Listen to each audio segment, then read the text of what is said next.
You need Mr. Jones's Attorney Jones's number?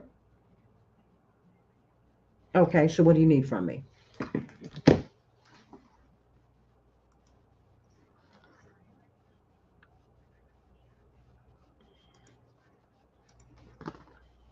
Okay, well, you know what? Let me send it to you because we're up on Facebook now and I don't want to put his number out there. Okay?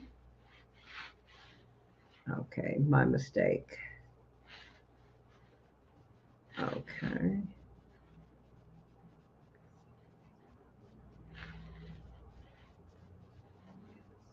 Okay.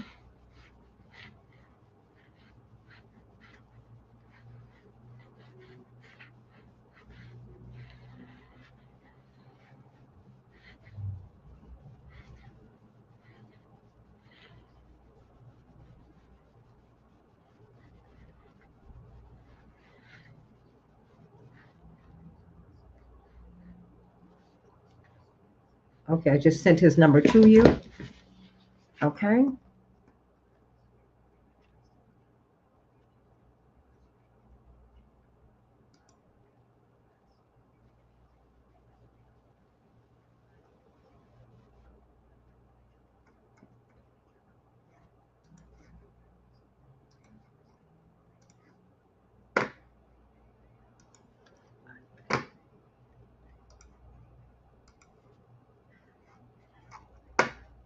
Okay.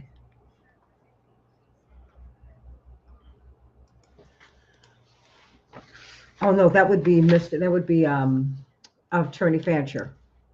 Okay. Okay. Okay. Okay. Thank you.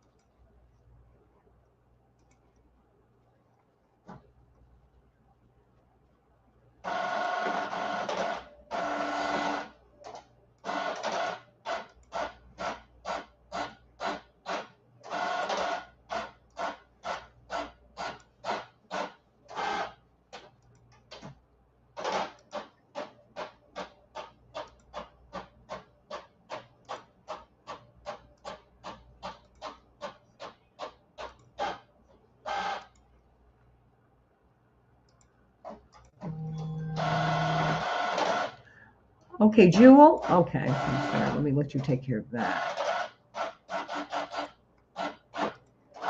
Can you give me another minute?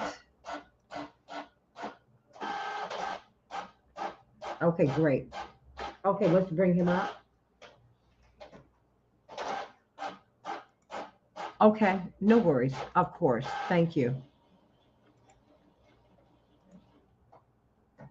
Pastor, how you doing? Down a bit. Robbie Berg. Good morning, good morning, good morning. Good morning, babe. I can't talk right now. Just give me a moment, okay? Danger because there will continue to be rainfall and the risk of floods in Florida, Georgia, and the low country of South Carolina. Berg says there's also a chance that Ian could become a hurricane once again. I'm Donna Water. The big storm knocked out power to 2.5 million people after it slammed into Florida on Wednesday as a Category 4 hurricane. Handyman Tom Harver, who lives in Fort Myers, got out of his house. I just don't see the advantage of sitting there in the dark in a hot house watching water come in your house. And I can't do anything about the wind or the water, so I'll go back in a couple days and assess it. The Kremlin says this morning that those 4 occupied regions of Ukraine will be incorporated into Russia in a ceremony tomorrow after a vote the West calls a sham.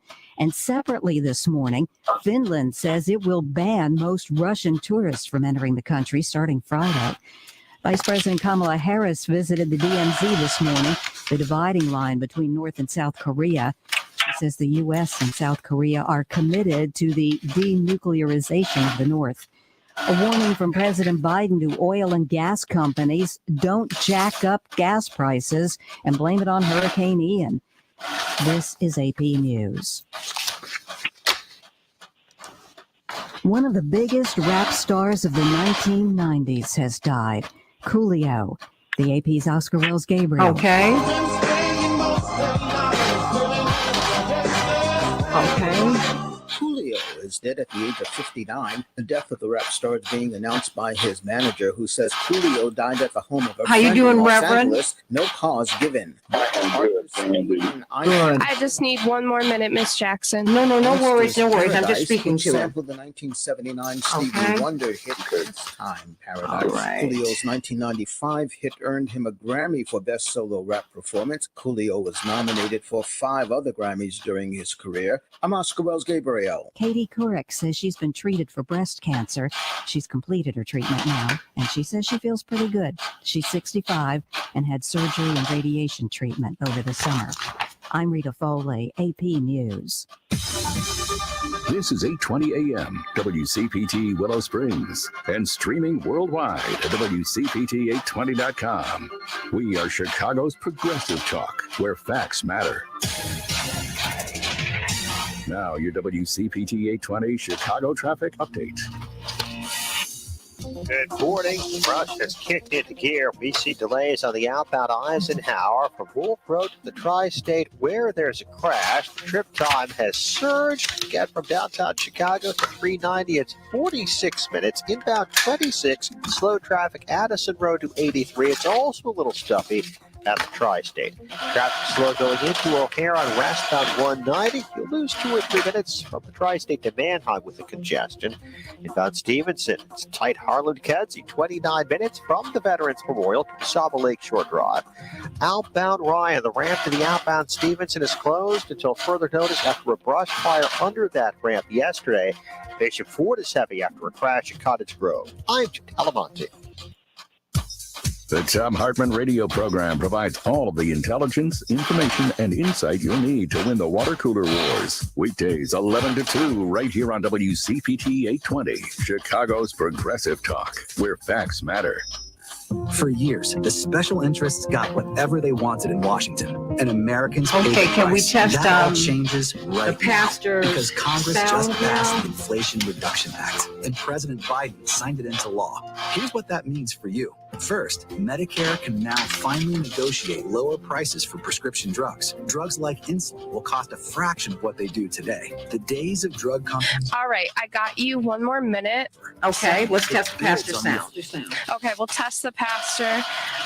And then just a reminder that I got a PSA, so we should be good, but it'll go over the air in Minnesota as well. No worries. Okay. All right, Reverend, I need you to speak to me.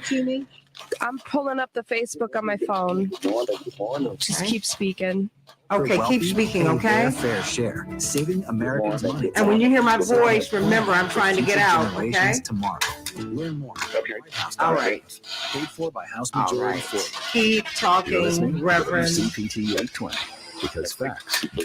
Brooks. Testing 1, 2, 3. Testing 1, 2, 3. Yeah, because we're trying to 1, 2, 3. Testing 1, 2, 3. find that spot. Okay? Okay. Can you hear her? Can you hear him? I got him. You can't hear him. Audio. Yeah, I have him. He's on the Facebook. Okay, very good. How are you? Okay, great hearing your voice. Okay, hon, I'm just trying to. We have about another minute or so. Thank you so much, babe. I do not have time for niceties just before I'm about to go on the air, babe. I'm trying to get a lot of things together. Okay, I'm sorry, y'all, but we're trying to get there are a lot of moving parts before we get on the air. So it's just me and my board operator, and that is it. So it's just a lot of stuff we're trying to do. 1 minute. Okay, thank you. All right, everybody, let's have a great show.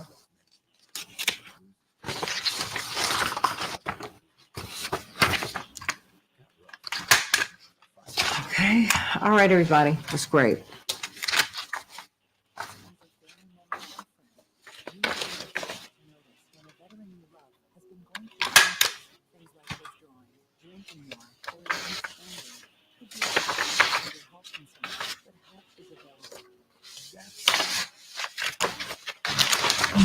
About 15 seconds. Okay, thank you. We're going to have a great show. All right. Yes, we will. Lord willing. All right, everybody. Have a great show. Have a great show, Miss Madam Board Operator. And Pastor. Change the world, change the world. We can change the world. We can change the world, change the world. This is the Santita Jackson Show. War and hate to a place of love. It's not too late. Gotta save the children. We can't wait. Let's change the world. Hey, everybody. Welcome to the Santita Jackson Show. The Santita Jackson Show. Let me not skip over my own name. That's what my mother told me never to do. It's a joy to be with you today on Thursday, September 29th, 2022. I'm Santita Jackson, coming to you from Wcpt, the nation's largest progressive talk radio station, and AM 950 radio, the voice of progressive Minnesota. I want you to call me at 773-763-9278 and join my morning stars on the Santita Jackson Show YouTube channel. The Santita Jackson Show YouTube channel. Everybody like and share the show. Like and share the show and subscribe to the channel. And, of course, the Santita Jackson and Friends page. Please. That is the page that you should join. Santita Jackson, I can't accept any more friends. In fact, they're kicking people off, which that's their policy. It's not mine, everybody. So please, if you want to be my friend on Facebook, and I really want you to be, please meet me at Santita Jackson and Friends. Hey, Paula and Zenobia and Miss Shirley from beautiful Philadelphia and Carol from the left coast in Beverly Hills and Muriel, sending all of you my love today. We're going to be talking about, we've just had this rolling conversation today about the Black vote. And about the Latino vote and how they have been moving away from the Democratic Party at a time when the Democratic Party really needs the votes. But this election cycle has uncovered tensions that exist between Black men and Black women. And I'm wondering, and I do believe actually, that we are being pitted against each other. And it's shameful because this is a time when we need each other to help America, not just to help each other. But everything that Black people have done in the United States, everything that oppressed people, that indigenous people have fought for, that Hispanics have fought for, has made America what America is supposed to be. We have made America the democracy that it is aspiring to become. Everything. When you end slavery, you create freedom. When you establish voting rights for the least of these, you establish voting rights for everybody else. Remember, women got the right to vote after the formerly enslaved men got the right to vote. And you can just keep going on and on and on with that. But what about these tensions between Black men and Black women? Stacey Abrams said, look, Black men, she called them out. If you vote for me, I will win. See, she got 88% of the Black male vote in 2018 when she ran for governor. But we need to talk about that because will this make Black men absorb the burden if she doesn't win? Is there something else that she could do? She's doing everything she can, but is there something else? Is there something that she missed? Is there something that she should be doing? Got a lot to talk about. And how might we at this time be used against each other? Shameful, shameful, shameful, but it's happening. And can Herschel win? My mother asked me that in wonder last night. We were together. She said, do you think Herschel Walker could really win? I said, yeah, Mom. Unbelievable as it sounds, yeah, he could. He could, because, the establishment like Black men like him, who are not very strong, who are not independent. Yeah, Raphael Warnock is, there's an old expression that the freest, richest Black man in America is a Black preacher, because they are paid by Black people, they build Black institutions, and they go on about their business. So we got put a lot on your plate, but you can handle it. So I want you to call me. Black, white, brown, yellow, red. One of the greatest contributors that we had yesterday was Linear Bob, 80, white, living in Silicon Valley. Love you, Linear Bob. Because at the end of the day, we are all in this together, everybody. We all need each other. When I win, you win. You win, I win. You win, I win. If we're right, if we're in the right. If we are on God's side. I don't need God to be on my side. God is neutral. God's just truth. God's just love. We need to be on God's side. So let's get right to it. Get some of these Headlines on the Santita Jackson Show. In Chicago, 60 degrees, partly cloudy today. Minneapolis, St. Paul, 69 degrees. It was mostly sunny. The Twins bested the White Sox 8-4 last night, and the Cubs 4-2 over the Phillies. The Dolphins will be playing the Bengals tonight. And of course, the stock market's very active. The Dow was up 548 points, the NASDAQ up 222 points yesterday. Everybody's still praying for the people of Florida amid widespread flooding and power outages, according to this CNN report. People are leaving Florida in droves as Ian pummels the state. It's calmed down now. They made landfall along the southwestern coast of Florida as a powerful Category 4 yesterday. It's weakened to a tropical storm, but it's still one of the strongest hurricanes to make landfall on the west coast of the Florida peninsula and unleash catastrophic floods and life-threatening storm surges, everybody. One has to wonder with these evacuation orders, what about the poor? What about those who are in between paychecks, who could not afford to fill up their tank with gas or who could not afford to go anywhere? What happens with them? Think about that, everybody. The monster storm has flooded roads, homes, uprooted trees, sent cars floating in the streets. We even saw a dolphin going down one of the streets in Florida. Wow, that's my mother's home state. And it left nearly 2.5 million homes and businesses without power.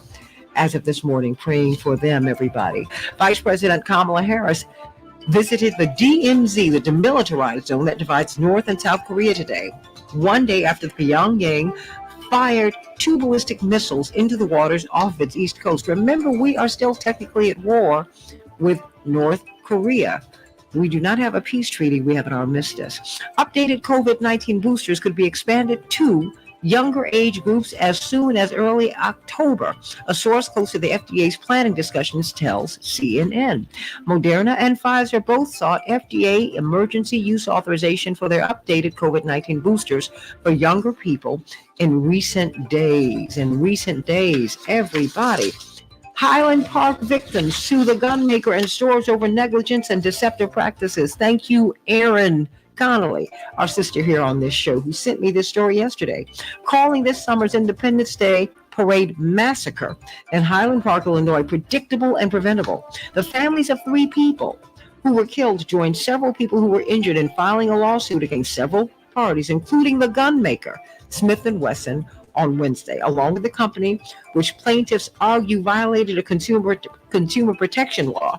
The families and victims sued online retailer Bud's Gun Shop, local gun store Red Dot Arms, shooting suspect Robert Cremo III, and his father, Robert Cremo Jr. We'll see how that goes. Let's get to some good news from Pastor Darius Brooks. They're serving food, everybody, at Grace Central in Westchester, Illinois. What's that address, and how can we get some of this food? Because I know you're seeing more and more people who are in need. Pastor Darius Brooks. Every week, Santita, Grace Central Church, 10216 South Kitchener Street, Westchester, Illinois. That's right off of 290 in Manheim. Grace Central Church, 10216 South Kitchener Street, Westchester, Illinois. Every Tuesday from 5 till 7, and for seniors, Wednesdays from noon till 2. And this is every week. If you need some information, you can call gracecentral.net. All right. Santita, I'm excited about this word today, Ephesians 22 and 23. You were taught with regard to your former way of life to put off your old self, which is being corrupted by its deceitful lust, to be made new in the attitude of your mind. See, I want to use a thought this morning. As crazy as everything's going on, it's in how I think or how I'm thinking. He says, you were taught to regard all of the yesterday or the cray-cray. You was taught to regard this the former way and to put off your old looking at or how you're seeing things, which is being corrupted by deceitful lust, meaning lust is not a bad thing, but when it deceives us, knowing we can't win with that, it doesn't matter what it is. He says, I don't want you to be troubled with that, but I want you to renew your attitude in your mind. Since the vision is to see what others don't see. The world would stop if things were run by you, me, men, or whoever, say something can't be done. God's provision is stronger than anything that one can imagine. He's trusting that we respond in and through him always, watch this, thinking his thoughts through our own individual experiences, situations, and circumstances to be able to handle something bigger. You can't heal where you hurt. I was riding, I don't remember who said this, but they said, say tit. And I said, what? And of course, we're always thinking something crazy. Mm-hmm. He said, say tit. And I said, tit. He says, T-I-T. I said, what are you talking about? He says, think it through. Wherever you are right now, welcome where you are, because it doesn't matter what happened yesterday, today, or tomorrow. Right now, think it through so the decisions and choices can put you on a standard that tomorrow can be taken care of. This is often what one struggles with. But Santita, we often don't have control as to what thoughts enter our minds. However, Santita, we are able to take control of those thoughts. The word helps us to recognize our thoughts from what they are to what they should be, how to act, how not to act. The word of God is designed to help us utilize his plan in every way his word encourages us to. I got to go. A doer and one who thinks God's word his way is even more blessed than the mother of Jesus and even their own mother. Why you say that, Darius? I'm glad you asked. As Jesus was speaking, a woman in the crowd called out, God bless your mother, the womb from which you came, and the breast that gave you suck. He replied, yes, but even more blessed are you who hear my word for your life and put it into practice. Santita, whoever this is for, yes, things are happening. It's a lot going on, but God has given us the ability this moment at 6:19 to utilize his word and operate it in it, where the steps we take to trust him will keep us in perfect peace. Amen to that. Amen to that. And I needed that word today. Thank you. Pastor Darius Brooks, the address of your church once more, and when we can get that food, and when we can worship with you. Yeah, Grace Central Church, 10216 South Kitchener Street, Westchester, Illinois. Sundays at 10:30 till noon, and I invite you all to come out. It's not just church stuff, but really stuff you can apply to your everyday life, and it makes sense. Santita, God has brought me, girl, out of darkness into a marvelous light with everything I've been through. I've never had so much peace in my life right now. Trust him.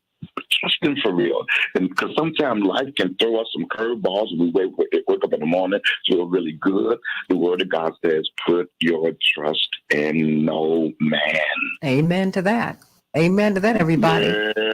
Pastor Darius Brooks, Grace Central in Westchester, Illinois, sending you much love. My love to the First Lady of your church, the glorious Miss Deborah, and to all of the members of your church, and First Young Lady Dasha, sending you much love.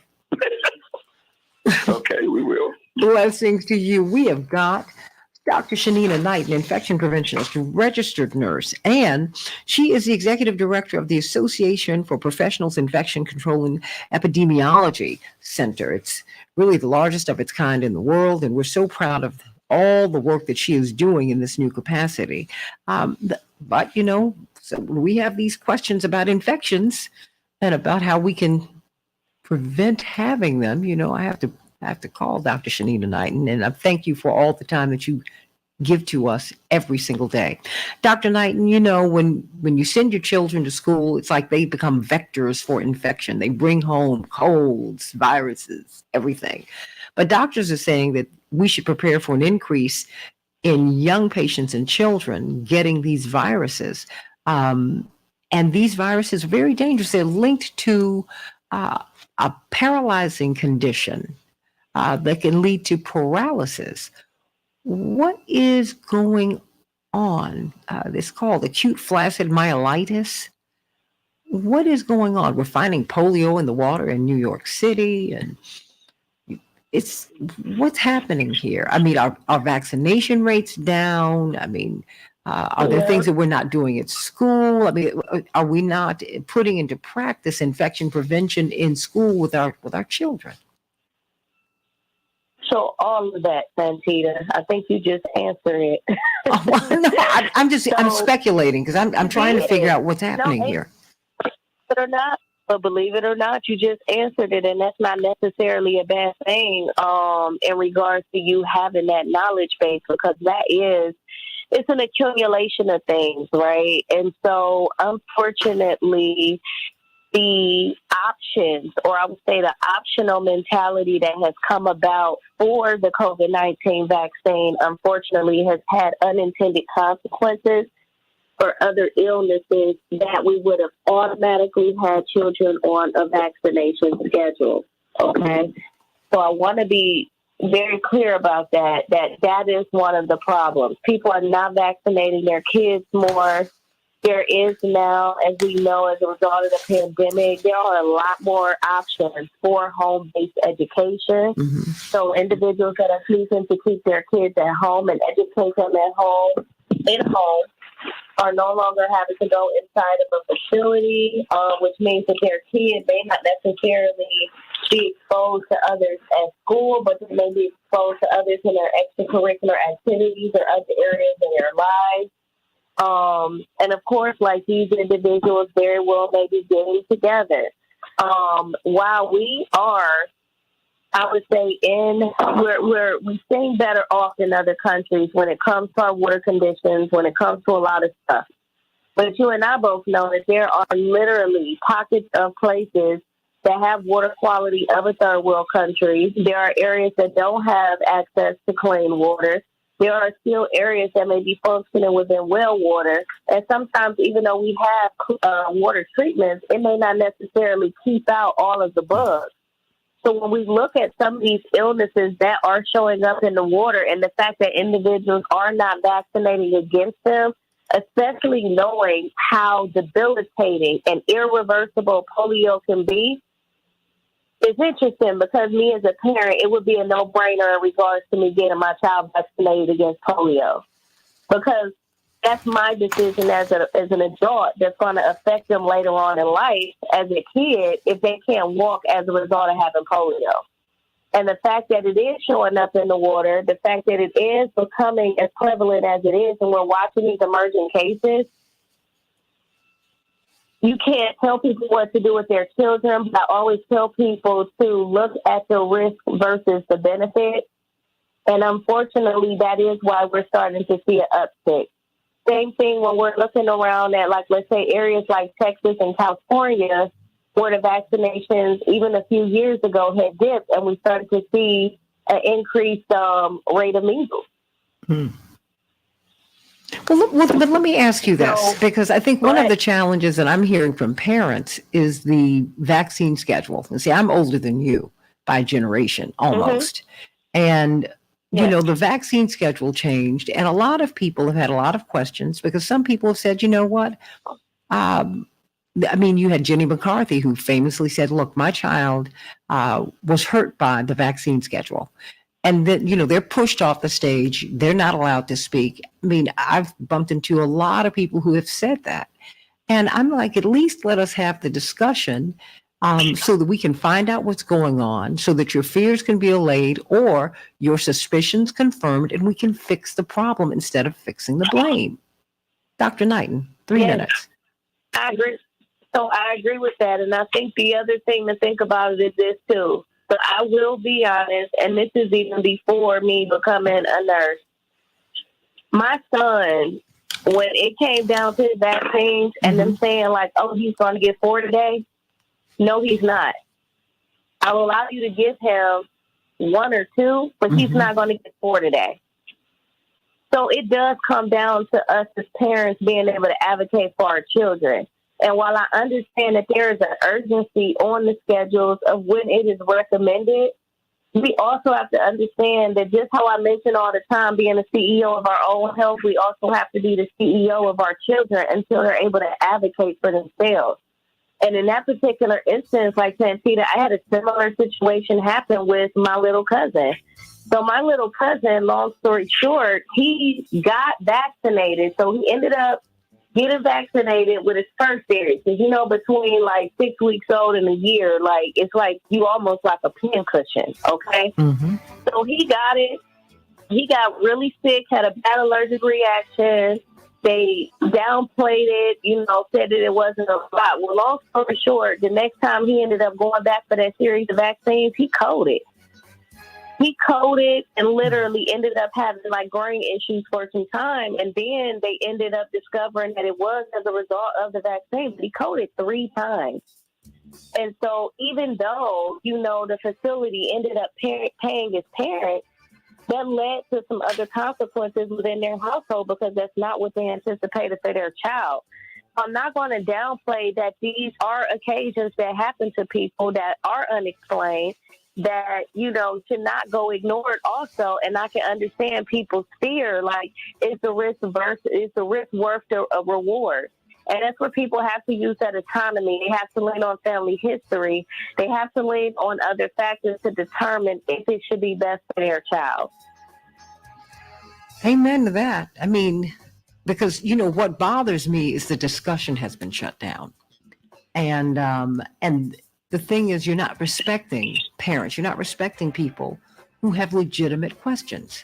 And I could be as wrong as 2 left shoes on 2 right feet. But at least listen, hear me out. Hear me out. I mean, and when you don't hear people out, it increases the mistrust, the distrust, and this is where we are. This is where we are. So we're seeing rising infections with our children. I mean, and, you know, and all children are not created equal, because my mother said, no, I can let you all get 1 shot. Then I waited a few months, then you got another shot. And I looked at each one of you, because it was Jesse, Johnny, and I at first. And because we're their 3 eldest children, she said, I just had to see how things settled out with you. She said, because I know this is a medicine. And, you know, you had this issue, Jesse had this issue, Johnny had this issue, and then Yusuf, and then Jackie. So I had to, and by the time she had my baby brother and my baby sister, she wouldn't even let them have meat. You know, my mother's kind of flirted with vegetarianism for years anyway. I mean, since she was a child, because they didn't really eat a lot of meat. She said, you know, we started eating meat later on. She said, because meat was too expensive. Black folks couldn't afford it. We had a lot of vegetables. And you season your vegetables with a little bit of meat. And you had 1 chicken for 20 people at the table. Not a chicken per person. Oh, Dr. Shanina Knighton. Hey, Dr. Nina. Hey, Dr. Nina, everybody. Check her out on social media.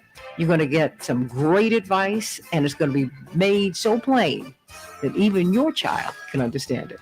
Let's talk about Black men and women. Are we at odds with each other in politics today, at a time when we need each other and America needs us more than ever? Call me at 773-763-9278. Back in just a minute.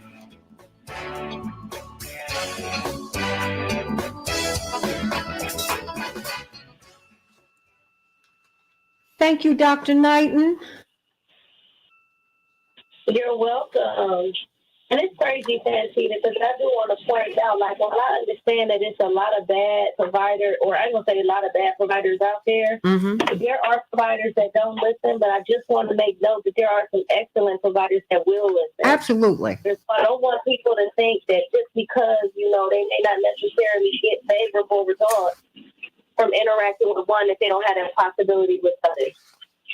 You know, I mean, and you keep, you know, you interview doctors, I think, Dr. Knighton. Will you interview anyone else? Because they work for you. And, you know, if to me, I mean, I would never have a doctor who dismisses me. Flag is to say, now listening. That's it. Exactly what you just said. Like, for example, in that interview process, if what I'm saying is being minimized, if I feel like I'm not being heard, you can't be my provider, because when something serious happens to me, I can't suspect that you're going to listen to me and follow through with the information that I'm giving you. And it also eliminates my trust in feeling like I have a safe place to communicate anything I need to communicate. Hold on one moment before you go, because, you know, I'm about to load up these lines and I need one of the lines open. Joyce and others want to know how your great nephew is doing. I should have opened with that. How's your great nephew doing? That's okay. So we're still in the same boat right now. Right now, we're hoping that his cardiac levels will improve, but that is our biggest challenge at this moment is that the Kawasaki impacts the heart, and unfortunately that hasn't improved where they were hoping that we would see. So right now he's just still continuing to manage, and so we'll manage again for about another week, and then they'll figure out what the next steps are. Well, you are in our prayers, and your family. So family wants to know how family's doing, and we love you, and please give our love to your family. Thank you, and I love you all too. Oh my gosh, please absolutely give them our love, because we want that baby to be all right, and we know that the healing is here. We thank God for the healing already. And for, crises like these bring families together. They can drive you apart, but they also bring you together. And so we thank God for the healing that is occurring already in your lives. And God bless you, Dr. Knighton. But you got to check out this conversation we're about to have. Oh my gosh, it's been happening all week. So everybody, I want you to call me at 773-763-9278. 773-763-9278. Got a lot, and I'm going to go to Pam first. Miss Jackson, yes. I'm just going to let you know I have to drop Dr. Knighton. Okay, well, so Dr. Knighton, I'm going to let you. Oh, no worries, honey. Dr. Knighton, I'm going to have to let you go because we do need that line. Okay. All right, sweetie, but check us out. Listen, because the conversations have gotten nice and testy. They've gotten very testy, and I love it. And we have everybody on except for Attorney Hoffler and Patillo. Okay, so who do we have on? We have on Attorney Jones, Attorney Mathis, Attorney Jones, Attorney Mathis, and Miss Wells. Fantastic. Okay, great. Mm-hmm. Thank you so much. And you can just send me a text when you get the other two. Perfect. Thank you. We're running out of time, cutting it close. We only have about 25 seconds. No worries. I'm right here. We'll start and then I'll keep calling, but you have Mathis and Jones and Miss Wells on. Yes. Paula, yes, the child coded from the vaccine. That's why we have to be able to have conversations about what's happening to people. Doesn't make you an anti-vaxxer. You ask questions. Change the world, change the world. We can change the world. We can change the world, change the world. This is the Santita Jackson Show. War and hate to a place of love. It's not too late. Gotta save the children. We can't wait. Let's change the world. Hey everybody, welcome back to the Santita Jackson Show. You all have been on fire all week, or maybe we just kind of touched a nerve, and that's a good thing on the Santita Jackson Show. Wcpt 820, the nation's largest progressive talk radio station, and AM 950 radio, the voice of progressive Minnesota. Meet my morning stars on the Santita Jackson Show YouTube channel, the Santita Jackson Show YouTube channel. Like and subscribe there.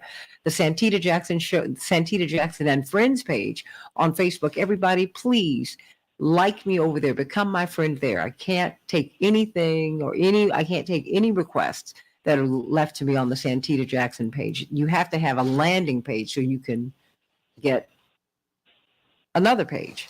That's, and they stop you at 5,000 people. That happened to me a long time ago, and I am not and they start kicking people off. That's not what I'm doing. Some people said, you unfriended me. I'm like, no, Facebook does that. So please go to Santita Jackson and Friends. Everybody, are Black men and Black women at odds with each other in this political cycle? Or has this political cycle really uncovered something that is very interesting? Black men and Black women there's some differences in how we vote.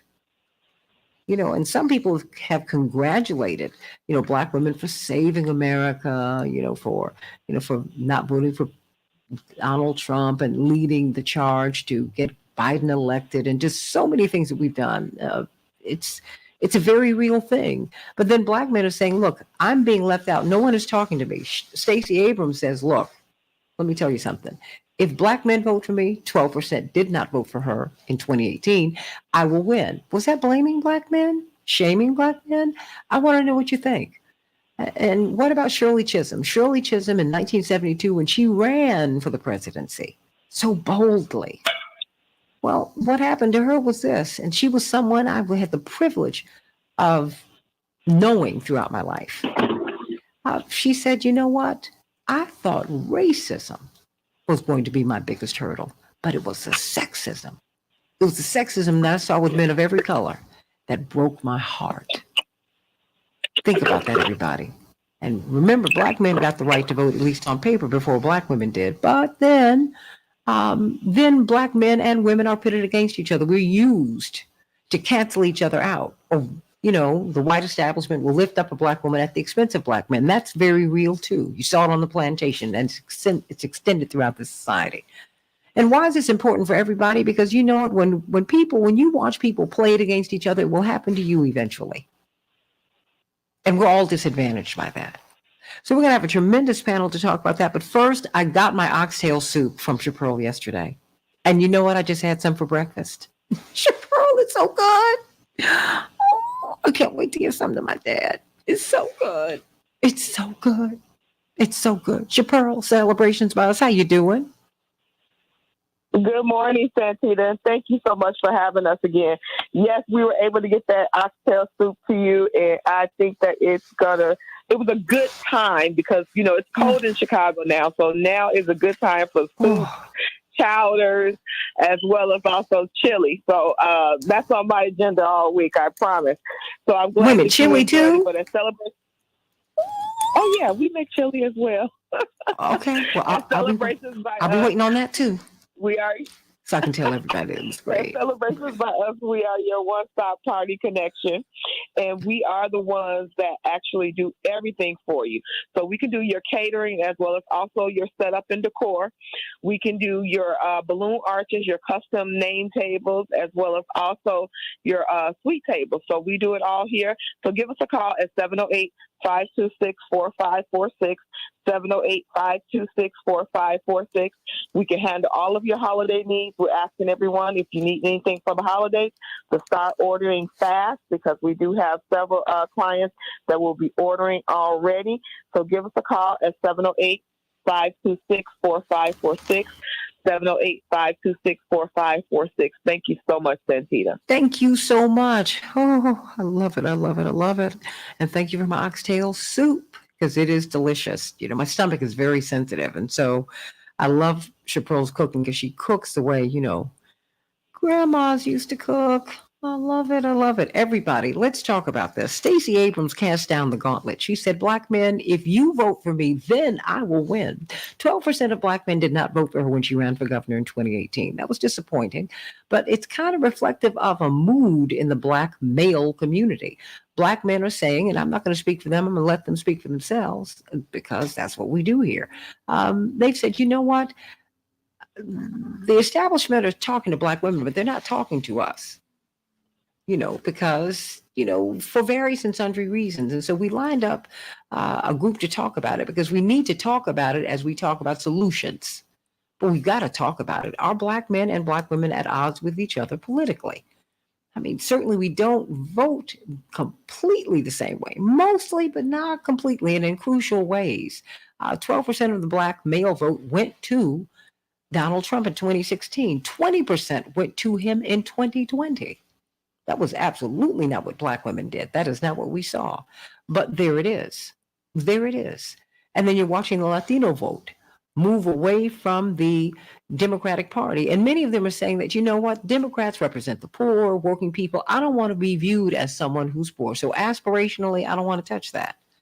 And a lot of people, they do their politics that way. Not because of who they are, but because of who they want to be.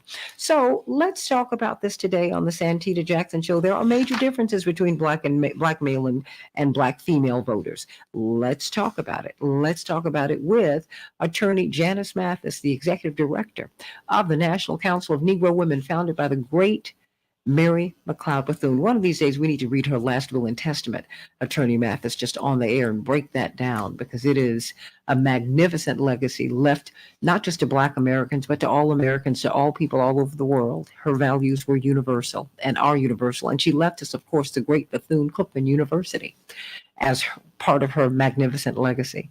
And of course, attorney C.K. Hoffler, chair of the board of Rainbow Push, immediate president, well, past president now of the National Bar Association, the largest and oldest Black bar association in the world, one of the nation's top lawyers, legal analyst on Court TV, radio host on WAOK, and Attorney Mathis is radio host on the Salem Network. And we've got attorney Daryl Jones, who is the host of his own show on WOL in Washington, D.C., along with attorney Barbara Arnwine every Tuesday at 12 noon on WOL. And of course, he is the chair of the Transformative Justice Coalition.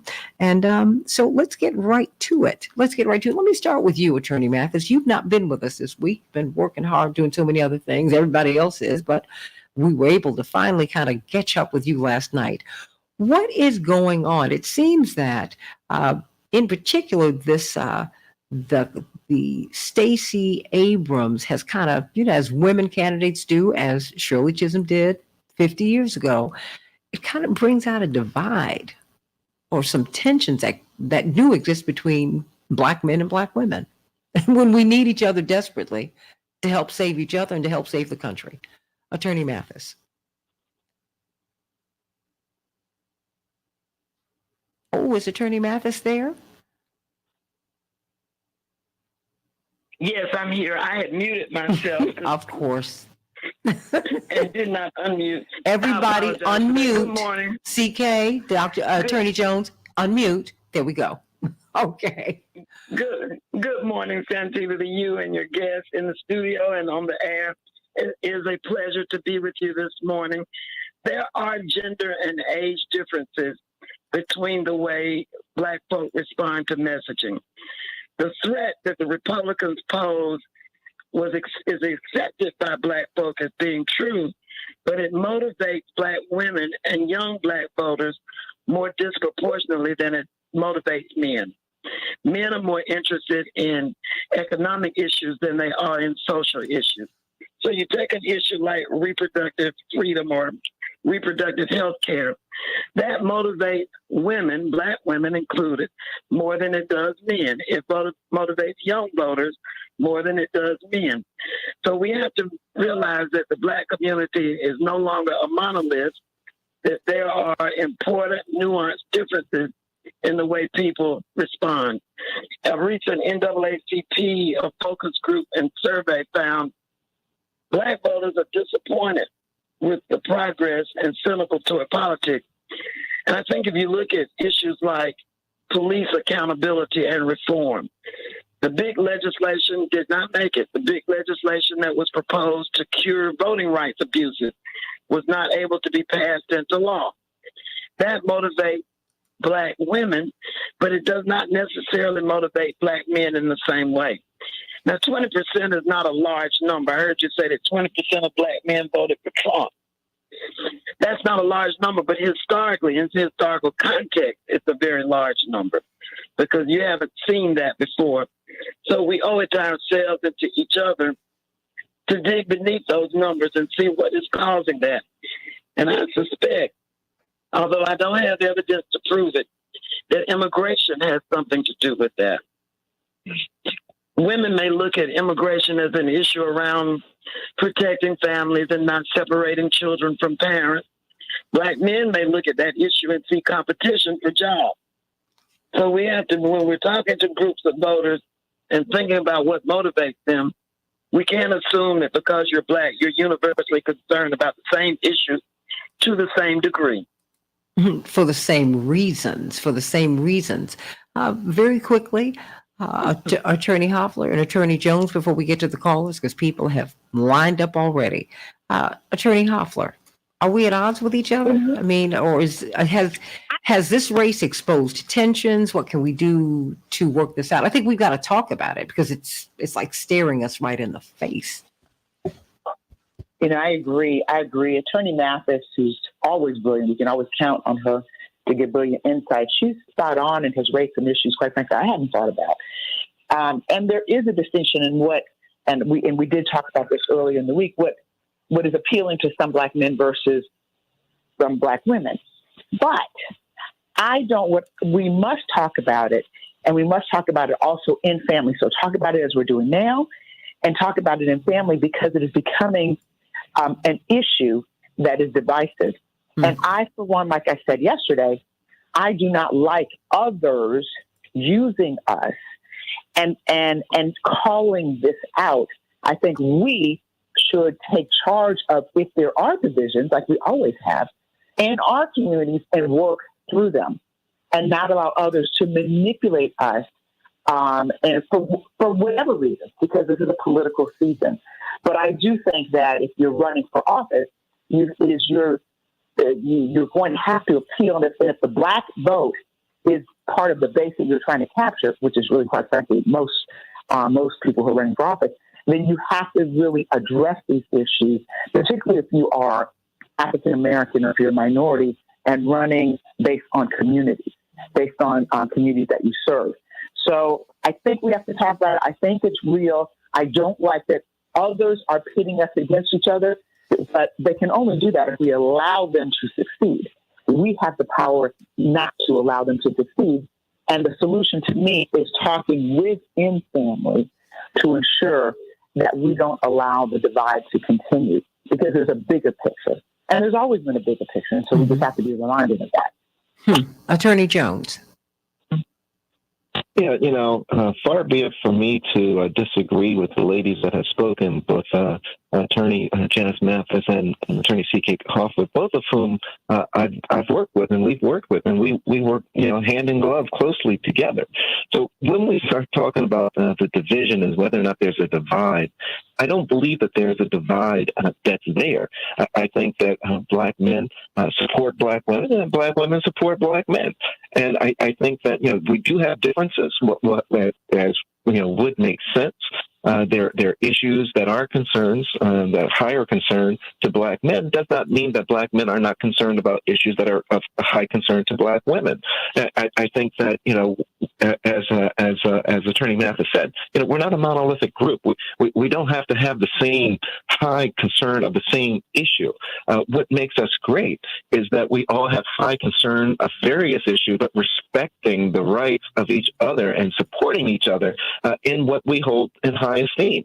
That's the way that you build a strong Black family, is that you have people that are respectful of the stance of the issues that others have taken. So I don't think that that there's a big divide that's there. I think that support for one another is there. We see it in the streets every time we see protests that are going on. We see Black men and Black women, fist in the air, side by side, marching, pushing for rights. There are certain issues, I agree with Attorney Mathis, that are of paramount concern to Black women. But I think that Black men stand in consolidation with Black women on those issues, and clearly Black women stand with their Black men. So, I don't want to have the creation out there that there's some type of divide that CK is making a mention of. That we've got to be certain that divide is not there. I can tell you from practical experience that my organization, Trans Justice Coalition, it's a Black woman and a Black man that co-lead it. Mm-hmm. I can tell you that with Black Voters Matter, it's a Black man and a Black woman that co-lead it. We all work collectively and well together. So no, there's no division that's there. There may be areas where we have greater concern, but we support one another, and that's what I think the big push behind all of this actually is, Santita. Yeah, I mean, but still there are differences, and those differences, as we split the hairs, can make or break a presidency or a governorship or and I think we've got to look at that, because I know when Reverend ran for president, Janice, he left the organization in Black women's hands, Lucille Conway Loman and Reverend Willie Barrow. So it is what it is. But I think we got to look at that too, because there are some people in their feelings about some issues. Let me go to Pam. Pam, what's on your mind? Good morning, Santita, and to your guests. Hey, Pam. Because I have some feelings. And right now, let me just say, I cannot really express how I feel, Santita, because it will come off as Pam, as a Black woman, attacking Black men. So I'm going to express what I can. We cannot let them exacerbate disagreements. There are some serious disagreements. And for me, Santita, I'm just going to take it back to Miss C. Dolores Tucker, who begged the music community, don't do this and proliferate this genre of music that denigrates Black women, the Black community, and Black people. I think some of that has spilled over now into politics. So let me move forward. When I hear Black men, and I think it's 12%, is that correct? I want to make sure I understand the numbers. That was in 2016. It moved up to 20% in 2020. Okay. So when I hear Black men supporting Trump and Santita, I'm on the ground. I listen to the reasons why. For me, it is unacceptable. And when you try to have honest discussions, broker honest discussions, it is very difficult to do that. We know how Donald Trump has treated Black women and what he has said. That, to me, should be very offensive to Black men. Now, as we get into the actual politics, if you don't like the Democratic Party, then what are we moving towards to get an alternative? Because Black men have been disgruntled for a long time. Okay, brothers, well, where do we move forward politically, and how can we work together? Because in Atlanta, let me just take it back. You have brothers who will make it rain for the dancers in the strip club. But you mean to tell me this same brothers, that same industry that support them, they can't make it rain for Stacey Abrams politically? You can't go to this sister and say, look, we will give you this opportunity. This is what we expect. When has it become so unfathomable that we can't even have that kind of political conversation with each other? At this point, Santita, Trump is a non-starter for me. All that I believe that he is and he has done makes me ask why brothers want to support him. And if it's because of revenge or you're angry or upset, revenge politics never worked. We see what Donald Trump is doing. Brothers see it clearly. And they're saying to me as a Black woman, it doesn't matter to me how he feels about Black women. But what does he know about hold on, Pam. What has he said about Black women? Because I missed that. Well, I mean, the way he's attacked Black, the squad, the way he's, characterized Letitia James, we're always racist or we're evil. I mean, or just his overall sentiment towards Black people. And I'll end on this, Santita. I'm not supporting the Democratic Party because I'm working off of some slave mentality. Why is it that when Black women make a political choice as a group, it can't be because we've analyzed it? We've looked at it. We've looked at the pros and cons. We know what the Democratic Party is. Santita, I'm with you. I'm disgusted how they treated Reverend Jesse Jackson because I supported him when he ran for president. And you all have more insight into the inner workings. But I saw some of what was going on the outside. So I'm saying that brothers want to support a political agenda of someone who I feel wants to decimate Black people. I believe Donald Trump is on the road and emboldened with fascism. And we know what that represents. So when I try to have a conversation with the brothers they talk about, I know what we want from incarceration, from prison reform. Guess what, brothers? Who you think, who's supporting the Black brothers that are incarcerated, Santita? That's Black women. That's Black aunts. That's Black sisters. That's Black uncles. That's all of us together. And I'm saying, Donald Trump, you support him, but I can't see what he has given you other than the fact that you can say, oh, well, I'm not a part of the Democratic Party. Well, I think but I think it's a little more than that. I think it is prison reform. I think it is economics. I mean, there's a different focus. I mean, and it can really split hairs with the vote. And, before you go, I've got 3 minutes for you, Attorney Janice Mathis, because you just spoke to that. That we see things, we're looking at the same globe, but I'm like over here and they're kind of over there. I'm just trying to open up the conversation, Attorney Mathis. I think we can't downplay the role, Santita, of disinformation. Let me give you one quick example. There is you probably heard, and your guests have probably heard that black women are the most educated people in the country. Mm-hmm. That is not true. What the statistic measures is that black women have more college degrees. But even there, black women, 25% of black women have a college degree. 24% of black men have a college degree. It is not a huge difference. It is not something that should divide us. But if you don't pay careful attention to the numbers, or if you believe some of what you read on the internet, it sets up a false competition.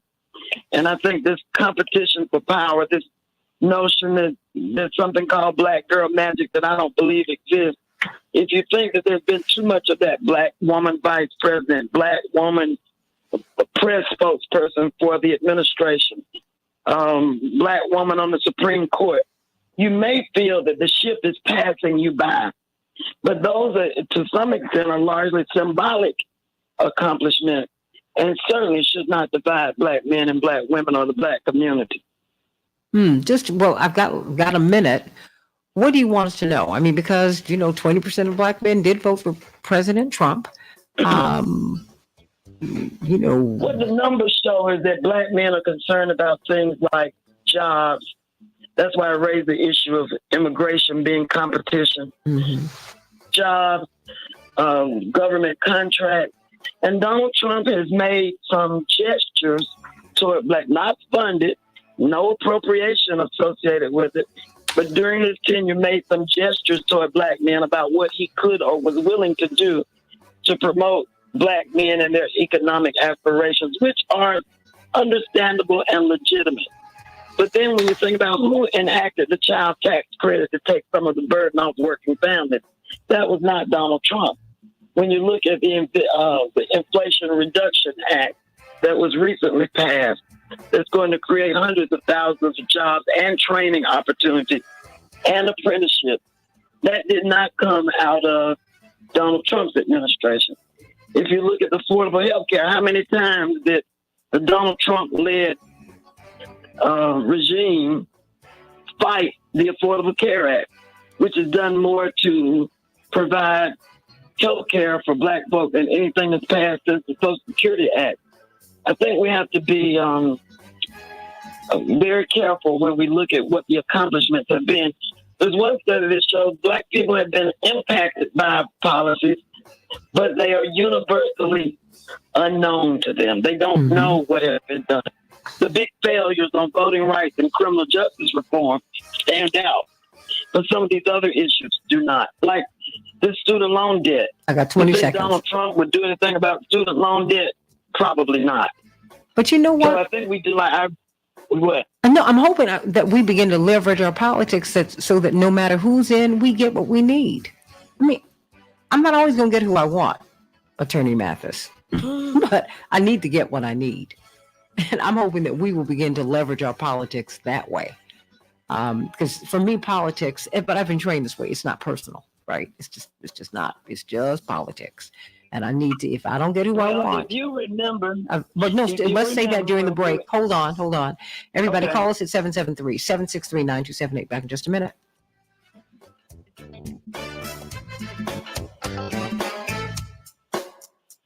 Janice, you can say it. We're on Facebook Live. Janice? Oh, Janice.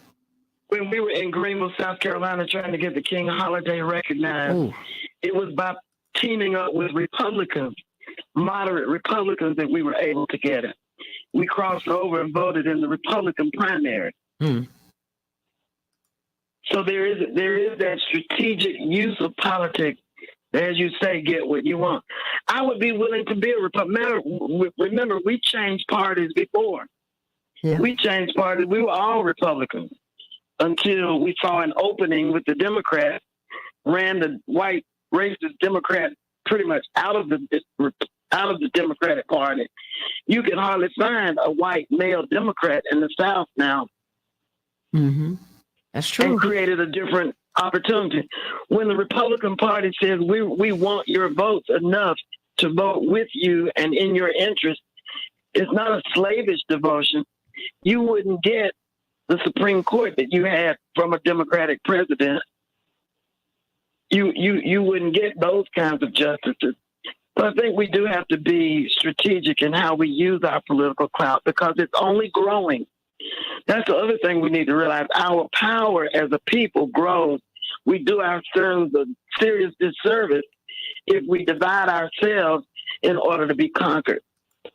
I don't think we're going that direction, but I do think we have to safeguard the growing political clout that Black folk have in this country. Yeah, and know that we get that clout together. I don't care what anybody thinks. Attorney Janice Mathis, I want to thank you for being with us. I know you have got to run. It's going into it's the caucus week, right? Congressional Black Caucus this week. That's right. And there are events all day, every day from now until Sunday. And I'm on a panel discussion talking about the vote and what the vote means. So the conversation won't change. Going over to the convention center in just a few minutes. Thank you so much. Sending you much love. Of course, her father was... and tell Daryl Jones I'm going to be on that tour that he's organizing starting on October the 8th, Reverend Jackson's birthday, going all the way to October 21st, which happens to be my birthday. I don't know what the significance of that is. Libras. But we're going to tour all the way from Minnesota down to Jacksonville, Florida on a voter, a million more Black voters tour. So I'm sure Daryl will fill in all the details. I mean, look, I'm a little salty with Daryl. Daryl, are you there right now?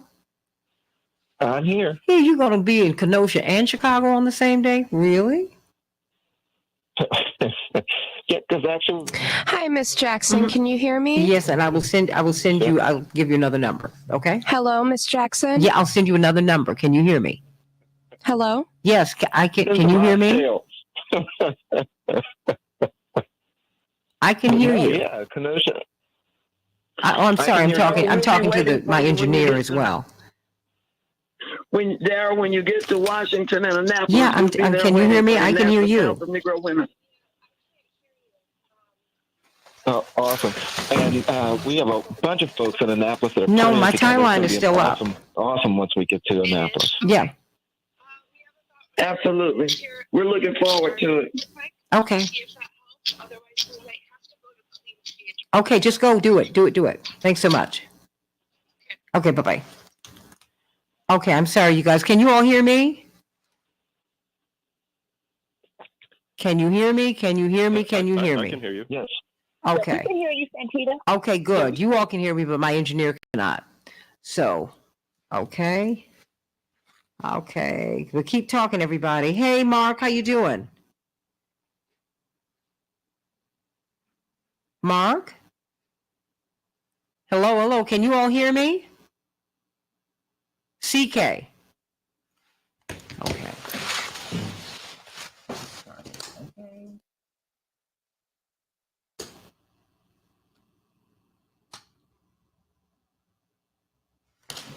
Hello.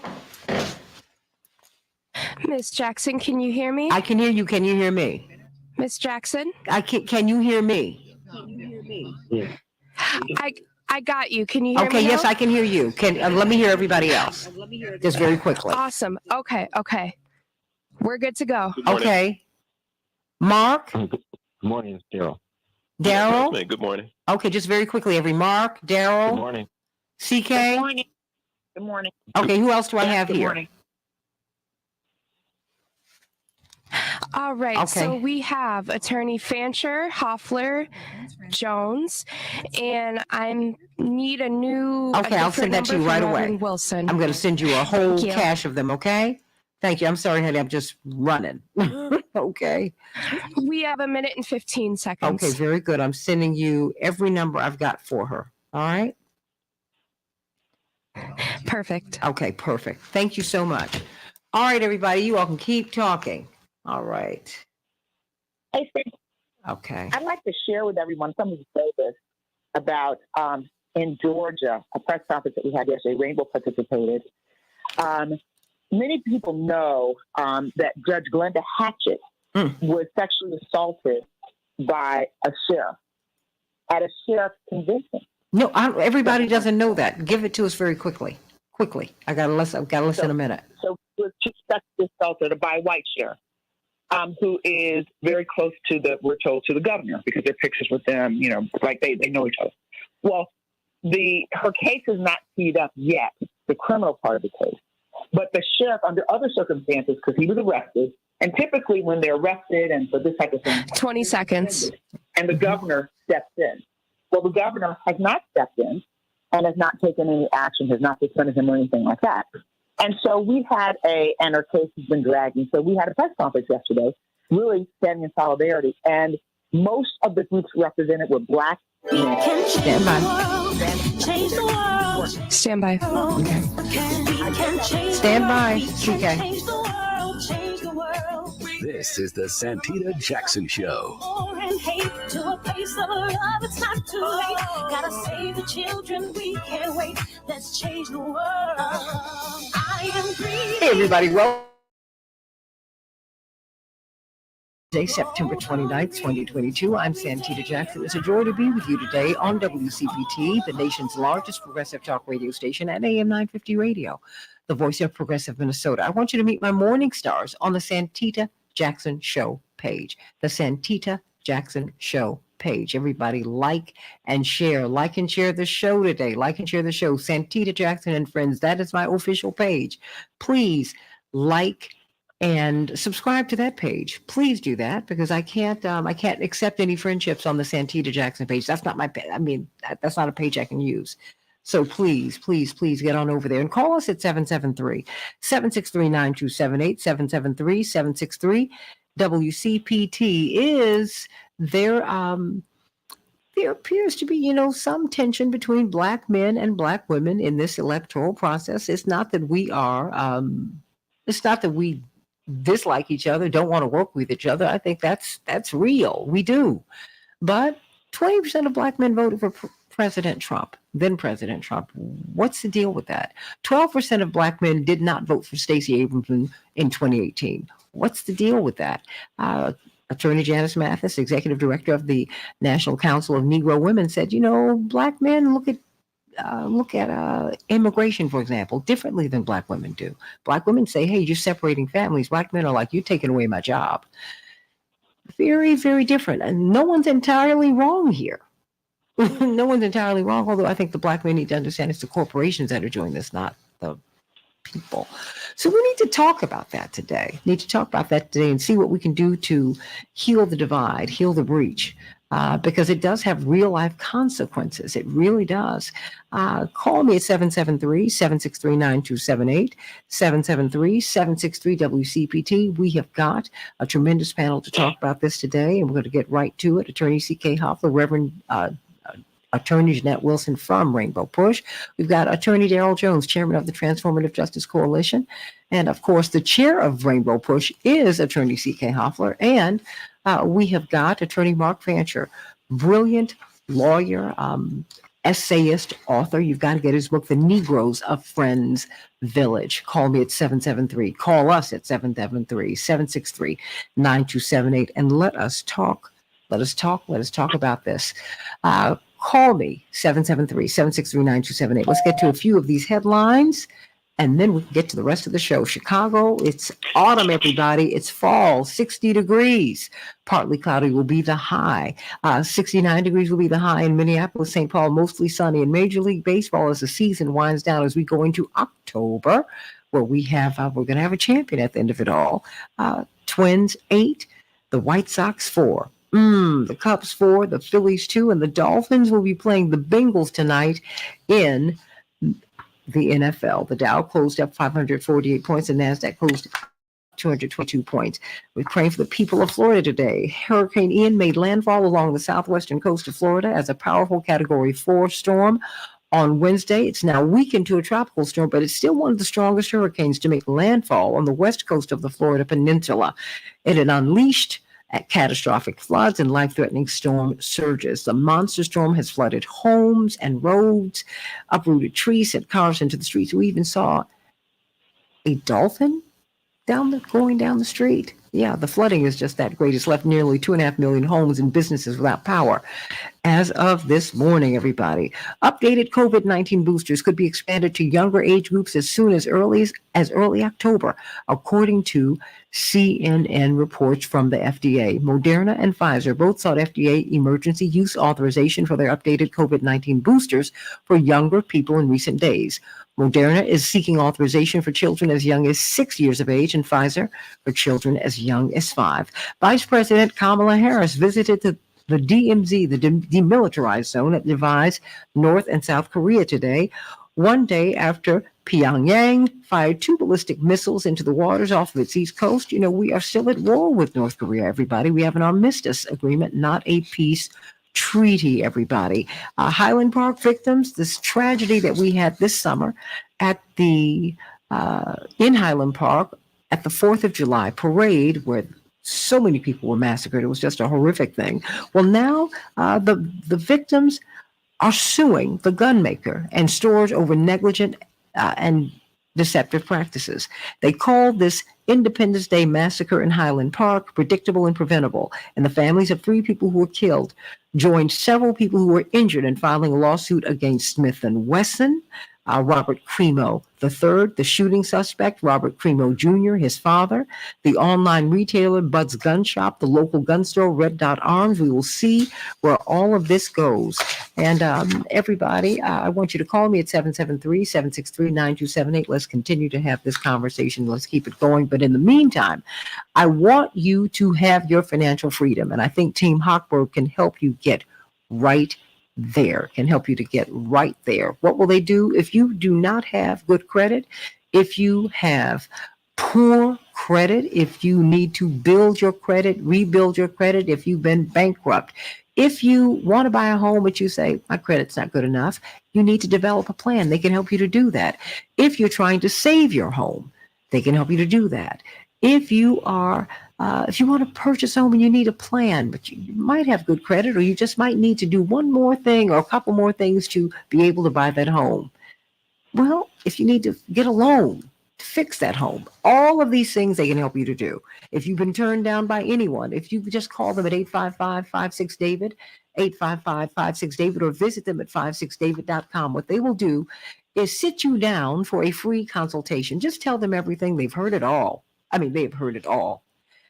And then they can come back to you with a plan. They can negotiate with that credit card company and get those credit card payments down. Yeah, I mean, Tom and Sonia had $100,000 worth of credit card debt, 17 credit cards, and they needed a loan to help save their home. Their mortgage payments were just, it was unmanageable. Well, they called Team Hochberg. They were able to secure an FHA loan because of the negotiations from Team Hochberg. They paid off their 17 credit cards, and they were able to reduce the payments because of the negotiations with the credit card companies. Don't you do it yourself. By $2,800 a month. Don't you want that to happen for you? It can.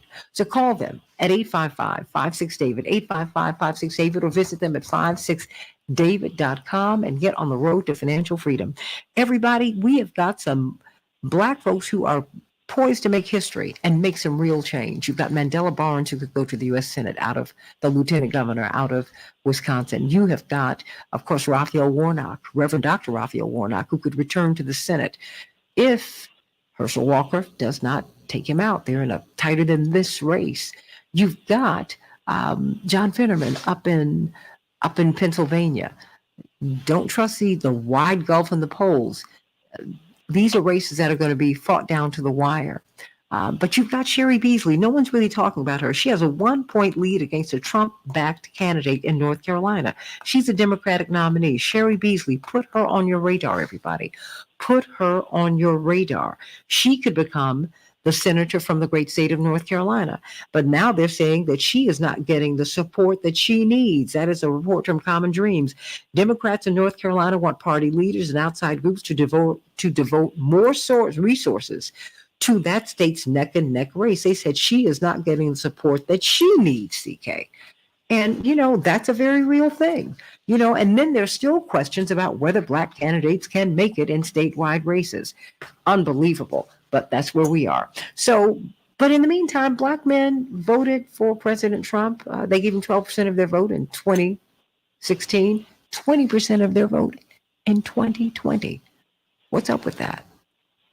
Stacey Abrams said, look, black men, if you vote for me, I can win.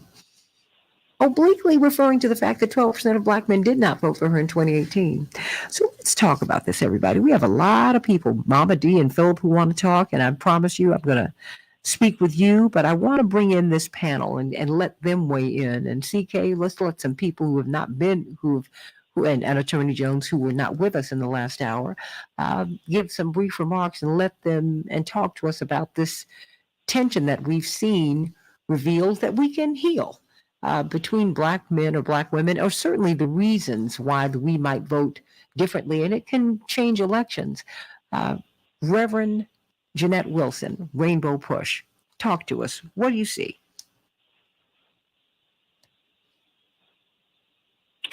Good morning, Santita. How are you? Great. Everybody, make sure you're unmuted so when I come to you, you can get right on the air. Reverend Wilson? Yes, I think that we're looking at several factors. You're looking at people that are highly educated, college graduates are going to tend to vote for Raphael Warnock or those candidates that communicate differently.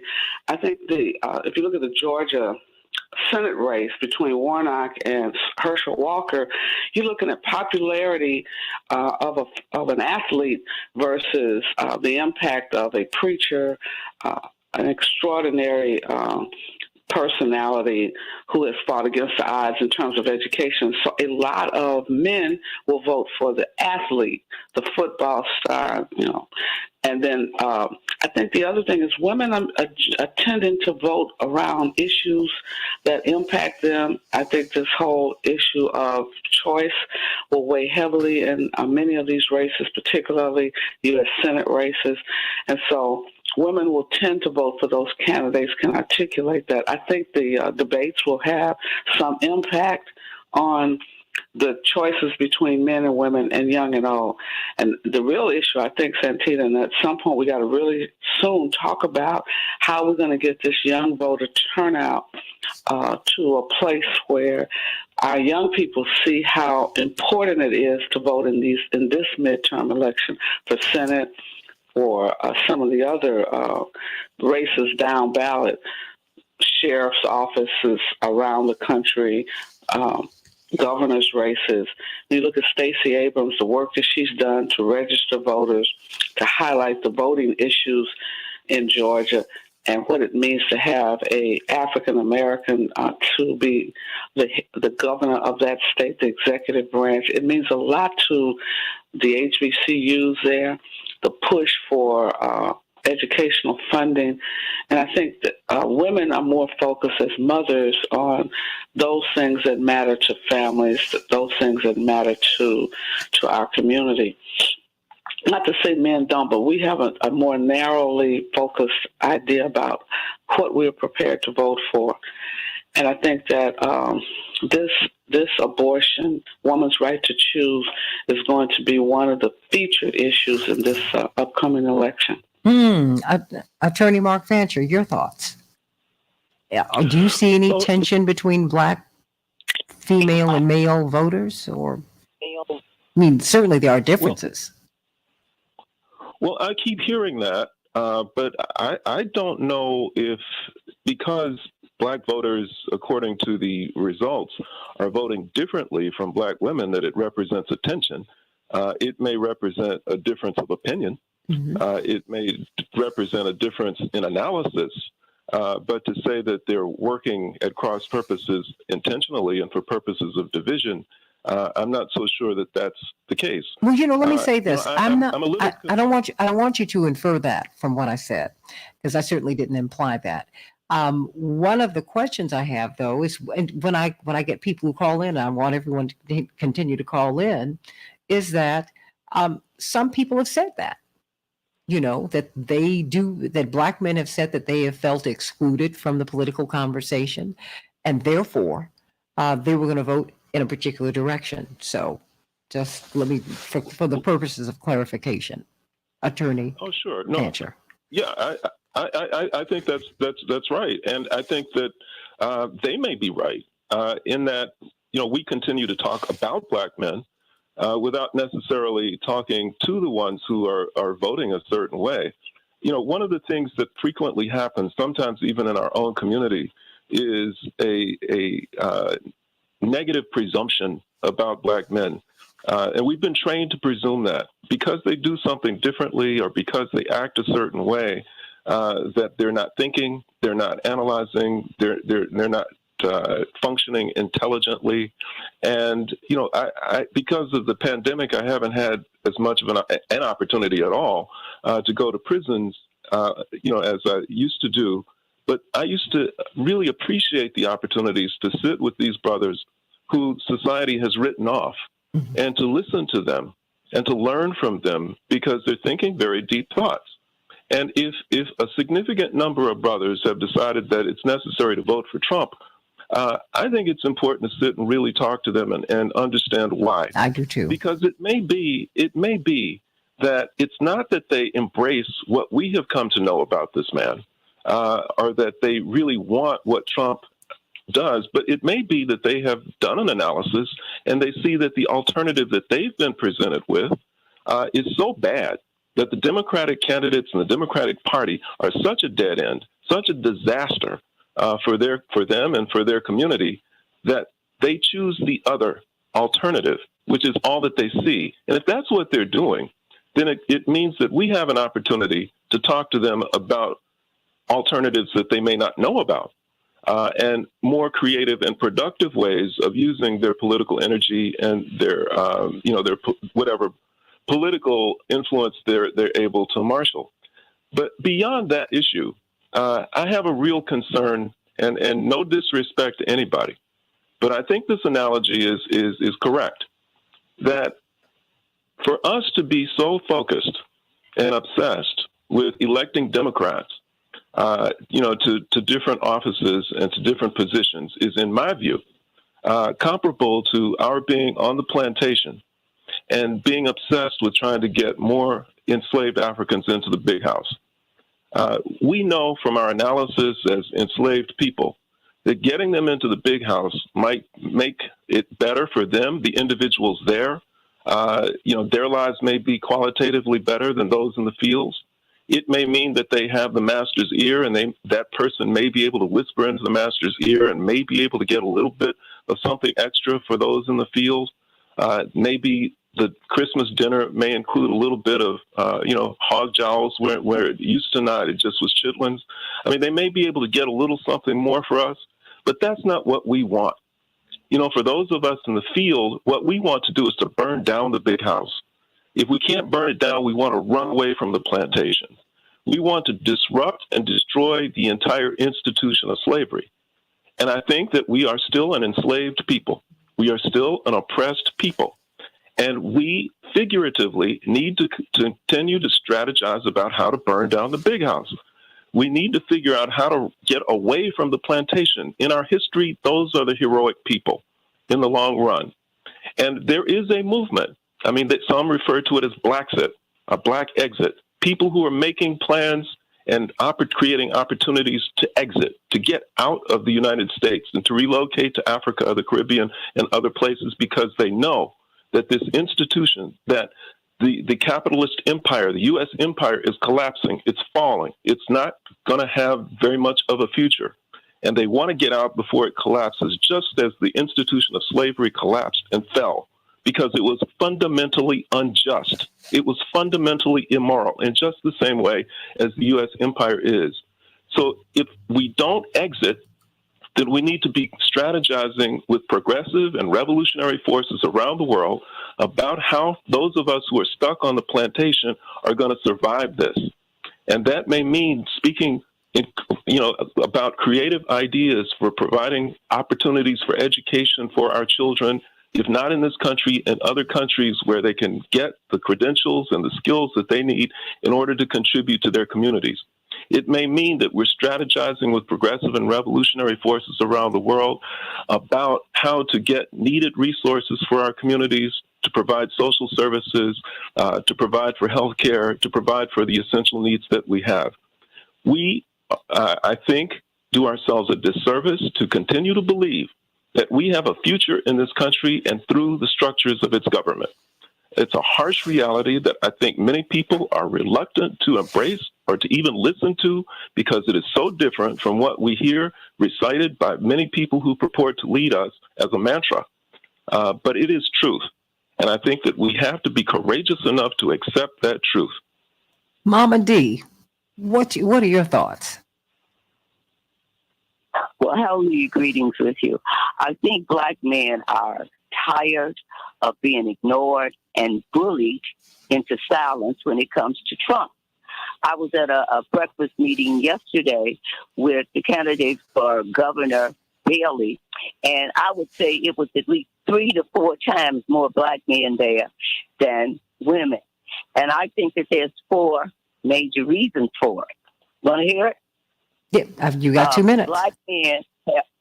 Black men have strong spiritual and moral feelings about the violence of abortion. They are tired of getting nothing in exchange for their vote, and when they are, we're worse off today than 60 years ago. Congresswoman Jordan, who was over immigration under Clinton, she said that immigration would hurt Negroes. And that's exactly what's happening. There's a problem with sanctuary settlers and sanctuary seekers that are leapfrogging over us from executive orders that Barack Obama and Lori Lightfoot and others have created, giving them a governmental leg up. And also, they tried, at least Trump tried to stop the border leakage, but every time, and he signed the second chance law that Biden initiated with that crime deal. So there are reasons if people would take the time to listen to black men. The black men and senior citizens are the key to this next election, and both of them are fed up. All right. Mama D has spoken. What say you? 773-763-9278, 773-763-9278. As we go to break, I will say this. We're not worse off than we were 60 years ago. Absolutely not. 60 years ago, we didn't have a Voting Rights Act. 60 years ago, we didn't have a Civil Rights Act. We didn't have fair housing. We were still trying to come through Jim Crow 60 years ago. That is an insult to Dr. King and everyone who came before or after him. These movements, no, let me say this. I'll say, Mama D, I will say this. The problems that, no, you don't have to let her go. Keep her right there, because I don't mind engaging people. The problems that we have are generations deep. Well, I have rules here. And in defense of my engineer, she wants to keep things elevated, and I appreciate it. She's learning the show. That having been said, these are problems that are generations deep, and it will take generations to get out of it. And every generation has their responsibility to do their part. Dr. King did his part. Reverend Jackson did his part. Now, what are we going to do? People are asking Reverend Jackson, who is 80 years old with Parkinson's, what else are you going to do? What else can he do? Delivered a black president to you, delivered more black millionaires to you, built black businesses. Dr. King was the architect, Reverend been the builder. There is nothing else in any, no, this is not personal for me. It's not. Because I'm not talking to you about my daddy. I'm talking about Reverend. But I'm also talking about what we have to do now. Because we still have the work that remains, there is work that remains to be done. What are we going to do? Stay right here. And Mama D, you can talk to us during the break. Back in just a moment. Back on just a minute. The Santita Jackson Show.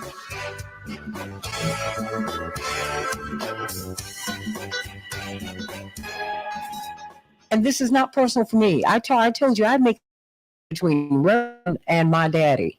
My daddy, I don't bring here because that's a personal relationship.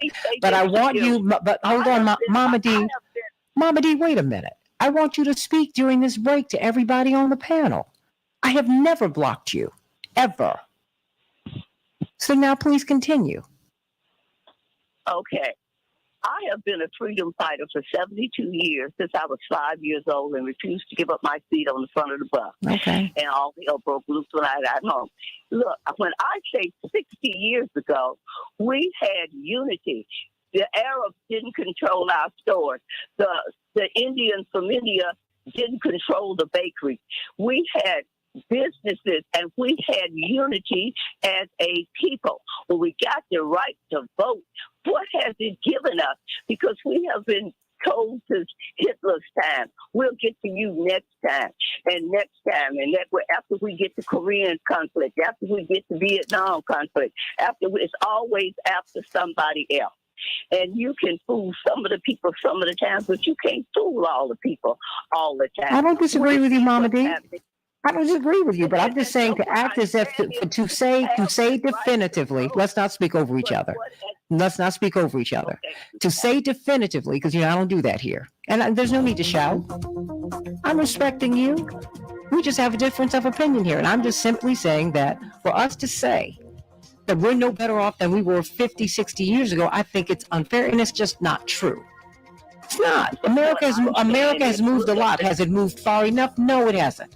And the fight continues, and we have to teach our children. One moment, Miss Mama D. I'm going to let you speak. What we have got to do is teach our children what to fight for and how to fight. The problem that you have when people inherit things is they don't appreciate them. And that's what we've got too. Mama D, you got 1 minute before we come back up. Okay, what I'm saying is 60 years ago, we had unity as a people.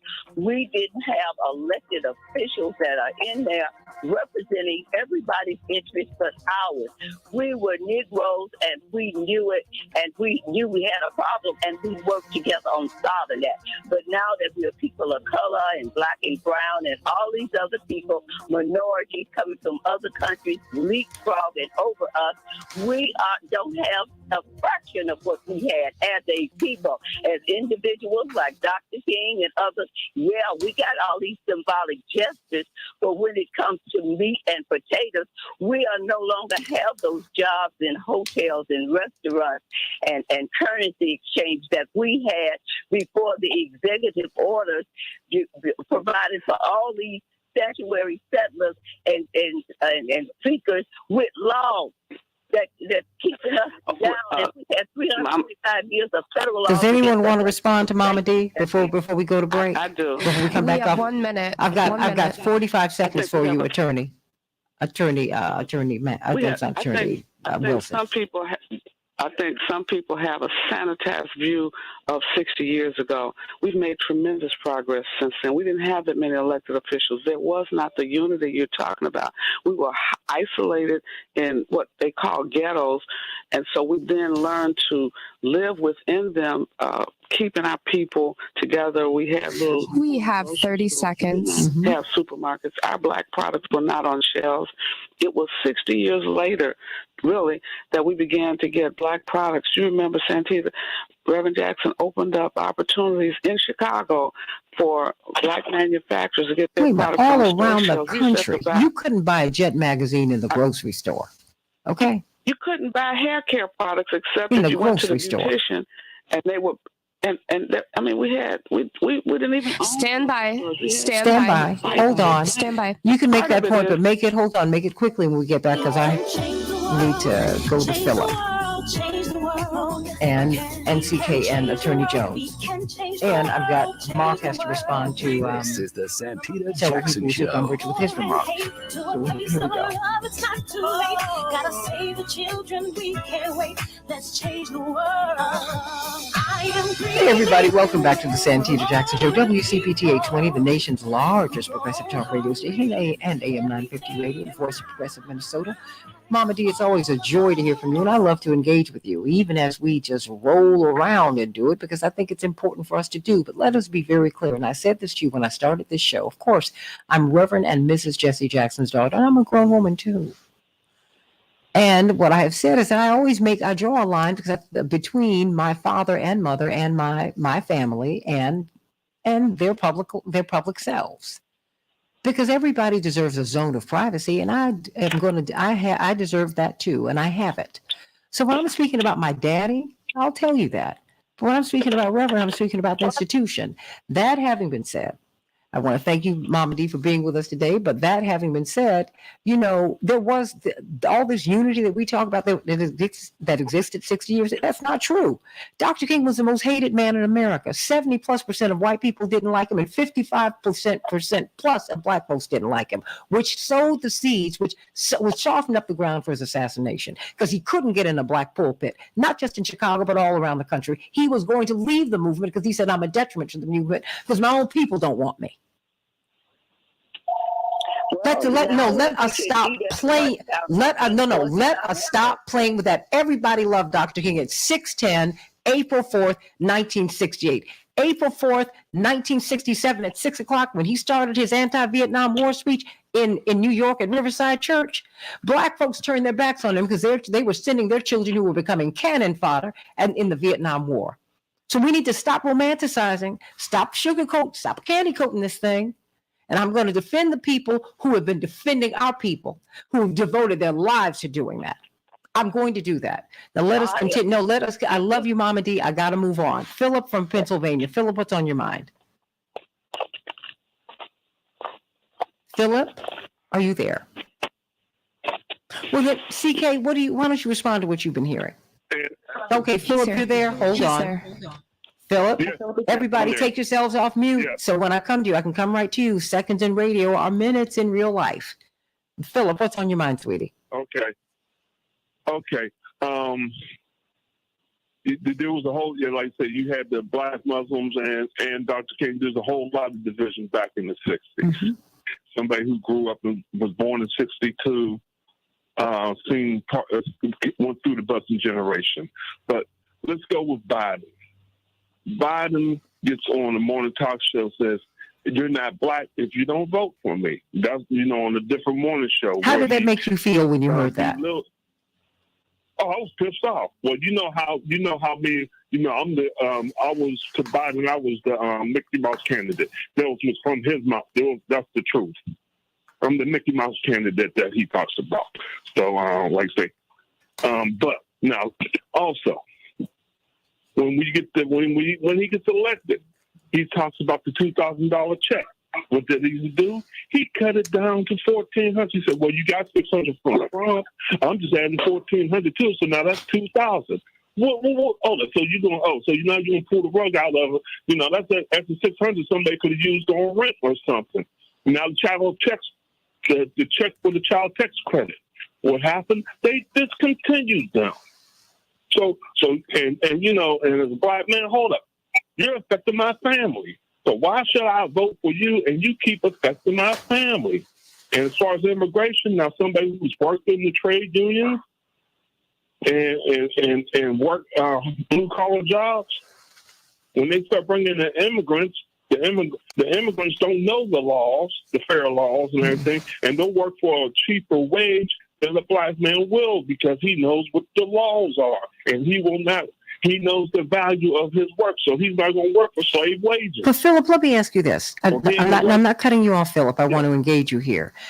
Do all of us know that the corporations are playing us off against each other because they're the ones who are bringing our own Department of Labor suspended the work fairness rules and during the Hurricane Katrina recovery, so they could bring in workers from outside of the country and pay them nothing. I mean, the corporations are doing this, right? Yes, I understand that. But then, like I say, the minimum wage is still federal minimum wage is $7.25. When I graduated in 1980, minimum wage was $3.15. So between 1980 and to now, you're talking 42 years. It's barely doubled. Mm-hmm. That's in both parties. You got Biden, who came up with the crime bill. Yes, crack was a problem, and as some people say, that was a corporation thing also to try to take out the black men. And then what happened in our schools? Our schools, they don't teach home ec. They don't teach. They don't have shop classes anymore. Ask how many parents, how many times kids come home with little crafts and stuff that they did in shop class. The little cabinets, this and the other, that the kids will bring home. They taught the kids a trade. How come they can't? Why haven't they we as careers change, why didn't they just change shop classes so that they're being taught what they need to know in the shop from junior high and high school, what the basics of what they're going to need to do in the economy that they're in, the industries that need them. I mean, Columbus, Ohio, which went on strike, they do have career centers that they actually put different people, the kids can go to different career centers. But that needs to be done nationwide. How come Biden hasn't put that through his Department of Education already? Well, let me ask you this. Would these disappointments make you more open to, I mean, and mind you, I'm not attacking, because I'm not trying to talk about you. I want to talk with you. Would these disappointments make you look at a Trump or at a Republican or just someone who's not Democrat? Well, for this 2022, I'm for getting the Southern Democrats who are all black in. Maybe we can get better change if we get Charles Booker in, Beasley, if we get Reverend Warnock back in, if we get Val Demings in Florida, and Alabama has a black man running. Get him in, just like Louisiana has a black man running, which the Democratic Party did a double endorsement. What's that? Just like if you go up in Wisconsin, they had to force, the NBA players had to put down, say, hold up, we're not going to go against Mandela Barnes, and the owner of the Milwaukee Bucks pulled out. So, when people want to holler about the athletes have been doing stuff behind, making sure, like on election day, there's no NBA games. That was done by the player union. Okay, so I need you to kind of put a bow on this so we can get a couple of callers in. So would you be open to voting for not just a President Trump but a Republican? I mean, because the Democrats clearly have done things that have made you go, I don't like this. Third party, just like I did last time. Okay. Even though I've been told third party. Okay. I mean, I think because I want you to continue to call. You called twice this week, Philip. I'm very happy to hear your voice. Thank you. I'm glad to hear you. I listen every day. And I see you from Pennsylvania, my sweetie. That's right. How's it looking for Fetterman? Who's you talking about Fetterman? Yeah. He should win. You think he'll win? He should win. Fetterman. I'm hoping he did a lot in my hometown in my side on my side. I'm from Homestead. He did work in Braddock. That's that's so I'm 100% with him because what he did in Braddock. I mean, when you can reduce crime in Braddock, oh yeah. The people don't understand. That's like I don't know what the rough part of Chicago is, but he went to the rough part of Pittsburgh and helped reduce crime. Okay. So that's something. So and that's not an easy job. Okay, without jailing everybody, I'm presuming, which is a good thing. Thank you. Thank you, Philip. Sending you much love, my sweetie. Let me go to Chris from Wheaton. Love you, Philip. Chris, what's on your mind, honey?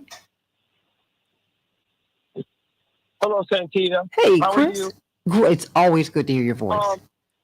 Oh man, listen, this is such a good show. This is such a good show because, and I was reticent to call in because, in my opinion, this is mostly like a black family discussion. No, it's not. Wait. Let me say this. It has black characters at the center, but that's where we have to grow because we are accustomed to just discussing stories where white people are at the center and we weigh in, right? So. Yeah, that's so good. Okay. That's so good. Well, and I want to thank you because over the last few days in particular, you've been teaching. Like I've really gained a lot of perspective, and you and your panel are always very enlightening to me. And I think I really want to appreciate you for a second for reminding the American left wing that it has not been sunshine and roses the whole time, and there was not a full agreement in the excellence of the Martin Luther King movement, like you just brought up. You know, like there's been some hiccups in this road. So I just want to appreciate you for that. But my only 2 cents were I had 2 short points, which is that when it comes to the tragedy of Black America having to choose between a neglectful corporate Democratic Party and a full-blown fascist right-wing racist movement known as the current GOP, it's like, do I choose, to get shot or get hanged? You know what I mean? Like, it's a tragic, it's an unfortunate tragedy. But I believe it was Sam Cedar who told one of his callers one time, he's like, hey, if I have someone running for president that's going to build 10 concentration camps and one that's going to build 5, I have a moral obligation to choose the one that's going to build 5, because it becomes then a matter of harm reduction. So, we have to be real about our options here. And no, Black culture is not a monolith by any stretch of the imagination, but the fact that people would even entertain the movement towards the American right wing as it stands today is a reflection of such a tragic lack of information. It's amazing, because I can assure you, Santita, that when I've been in spaces as a musician in a Black church who's been essentially raised by Black people my whole life and have been blessed by the culture in countless, innumerable ways, that when you get around white people, the things that will come out of their mouths are shocking. And I've heard it with my own ears. This right wing in America is not your friend. It is no one's friend. It's certainly not white America's friend. But when Black people vote for white America, or when they vote for the right wing party in this country, it is the ultimate tragedy. It is the ultimate tragedy. And last point, nothing terrifies white racist America more than a united Black community, Black church, and Black family. That is the greatest fear that white America has. Why? And that's all I got on that. Why? Why is that? Mm-hmm. Because the Black culture is such an unbelievably powerful and influential force that when it is conjoined and united, that's where Mama D is on it with that, And, you always see the nuance, and I appreciate that, but she's not wrong when we say I don't think she's wrong. Black culture.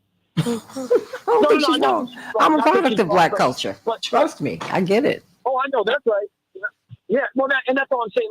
Like the reason they're afraid of it is that I feel, just my perspective is that there's been an active attempt by the corporate capitalist power structure in the United States to disunite Black culture. Wait a minute. It's the corporatist power structure, but it's a government. It was illegal for us to marry, to form families. Illegal.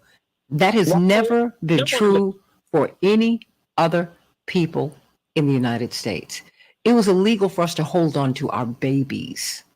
That has never been true for any other people in the United States. It was illegal for us to own our bodies. That has not been true for any other people in the United States. Stay right there, Chris, because I want to get as many people in as we can. I want you all to stay with me on the Santita Jackson Show YouTube channel. Everybody like and share this show, so that we can go. So after we get off there, we will be there as well. But stay right there, Chris. Stay right there, because I want you to engage the panel. Just as I move to Thomas very quickly from Chicago. Thomas, what's on your mind, sweetie? Hello, my name is Otis Thomas. I'm calling to stay focused on the question to why Black men voted for Trump, and why the lady, what's her last name, Adams, why she's complaining about Black men. Stacey Abrams. If you look at Stacey, okay.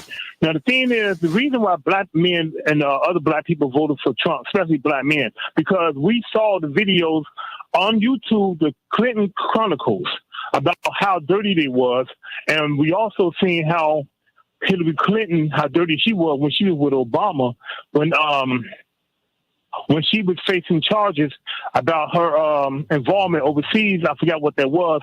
And Clinton was on that plane with this Black lady that was a judge that oversees that, and all of a sudden they threw that out. Now, that's the reason why that happened. As for Miss Stacey and over there in Atlanta, Georgia. Now, what she's talking now, the thing is, nobody talks about what the percentage of black women that voted for her.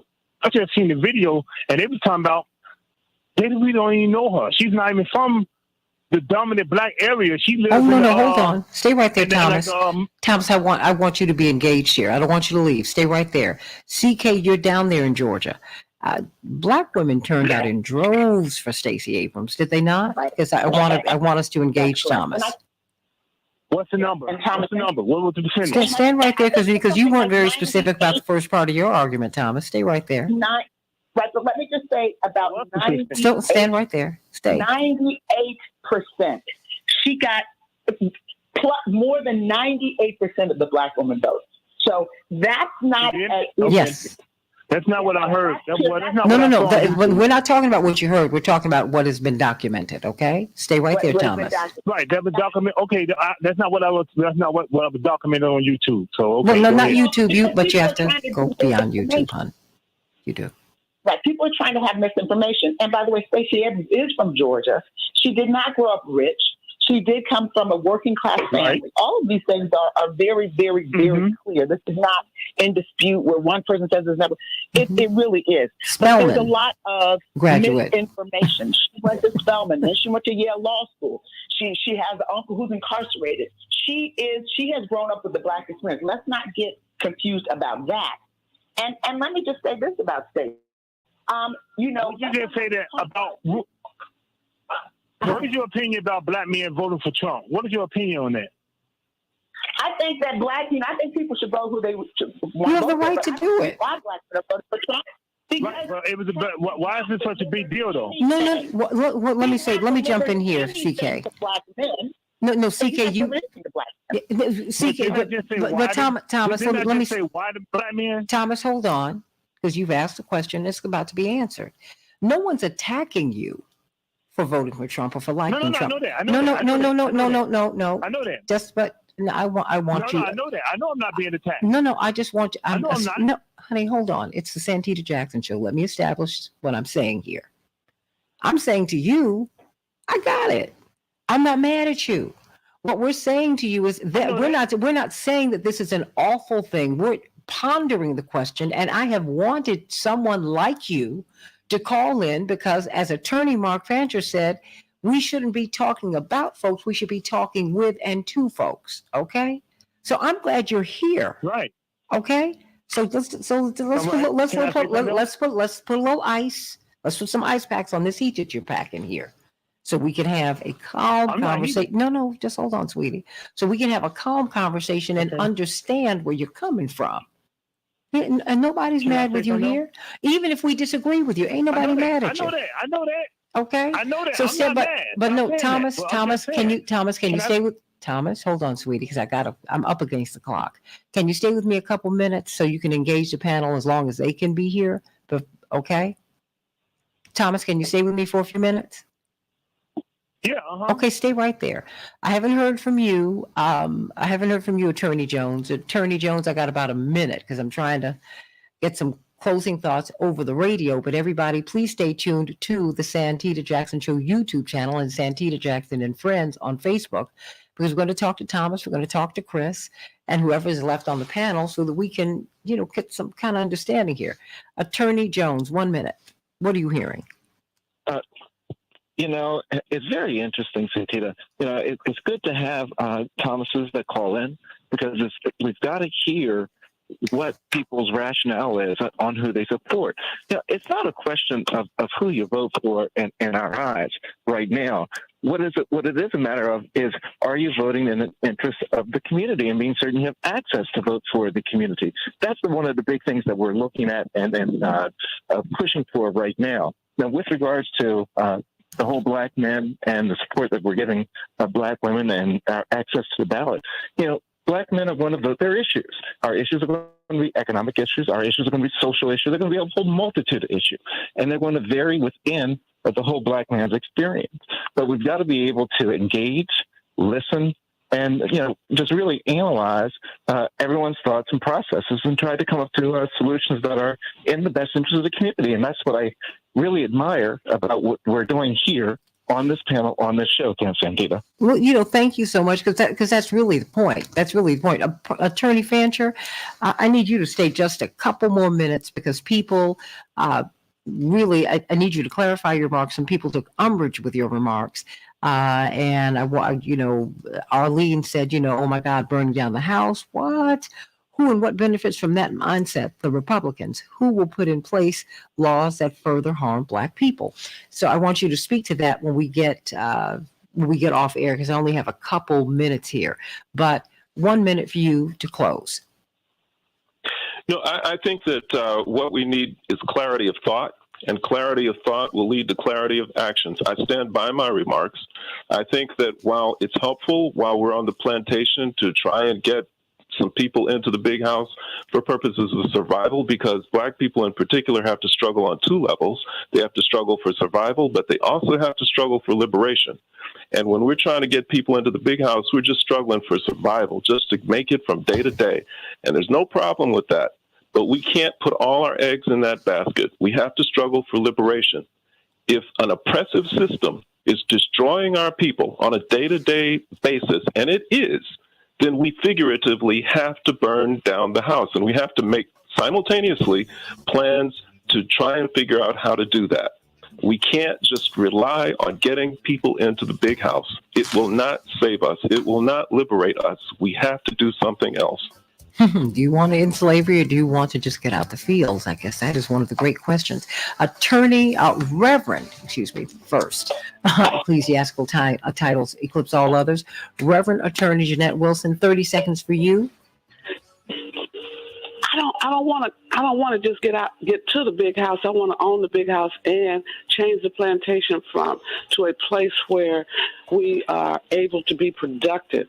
I think that we have allowed jails to become plantations recently, and so we must fight against that. More Black men in jail than in college. And so I'm trying to say it's not about a party, it's about power. We have to focus on centers of power, and that is what we're doing at PUSH. We are trying to fight to take control of power. When Reverend Jackson ran for president twice, we were moving in the direction of a third party. We were the third rail. We must continuously become that rail that says to our people, this is the direction we want to go. This is how we're going to get there. And we have to prepare our children not to burn the house, just take control of the house, make it our house. Well, it's our house. Well, I tell you, when Reverend was running, he was moving to expand the party. And if that didn't work, then you might move into something else. But a funny thing happened on the way to the forum. Many Black people who were in that house didn't want to move. And many Black people who were fighting to get into the house, who were first-time voters, said, I don't trust a third party. So don't think that we didn't think about all these things. We did, but we had to consider what you wanted. But now we considered what you wanted, and now 30, 20, 30, 40 years later, you might want something else. And you have to continue to organize and think so that we can get to a more perfect union. I really think ultimately Thomas, Chris, and everybody, Mama D and Pam and everybody who's been here today, that is what we want, a more perfect union where we eliminate a floor beneath which we should have a floor beneath which no human should fall. Everybody should have food, clothing, shelter, equal access to equal education, and that which is going to make us well. My pastor, Reverend Clay Evans, said, I've never seen God make a mouth that he couldn't feed. Come on, America, let's get at it. Stay right here on the Santita Jackson Show, and let's get some closing thoughts from our panel. It's been a joy being with you today. Can't wait to be with you tomorrow on the Santita Jackson Show. Let's get right back to it. Mark, would you like to speak more fulsomely about this? Because Karen said she's disgusted with this plantation talk. Wait a minute, honey, let me put on these glasses. Hello. Hey, it is unhelpful at this time. At this point, emphasis hers. The Dems mean us more good than the Republicans. Over 500,000 dead, wouldn't rent or sell to Black people. Not helpful at all right now, but I'm not surprised to hear it. Dangerous. Well, we're not trying to have dangerous talk. We are trying to have full conversations, and we're trying to open the door, Karen, so that you, Mark, Thomas, you still there? And so that everybody's voice can be heard. Because we're all not going to agree on everything. But why don't you speak to Karen, and you just heard Arlene. Some people did take umbrage with your remarks, and I want you to be able to respond to that. Well, sure, and I'm not surprised that they do, because nobody talks this way, and it's necessary for us to think this way and to talk this way. And just to be clear, I'm not talking about literally going and setting fires, but I am saying that it's necessary for us to recognize that the very the foundation of this country, in its most fundamental form, it is corrupt. It's built on territory that was stolen from indigenous nations, highly advanced civilizations. It's built off the backs of enslaved labor. It is built, against an extended process of genocide. Its structure, its constitutional structure, was created by men who factored in the existence of slavery and endorsed it, accepted it, and promoted it. So we're dealing with something which is fundamentally corrupt, and it must be eliminated.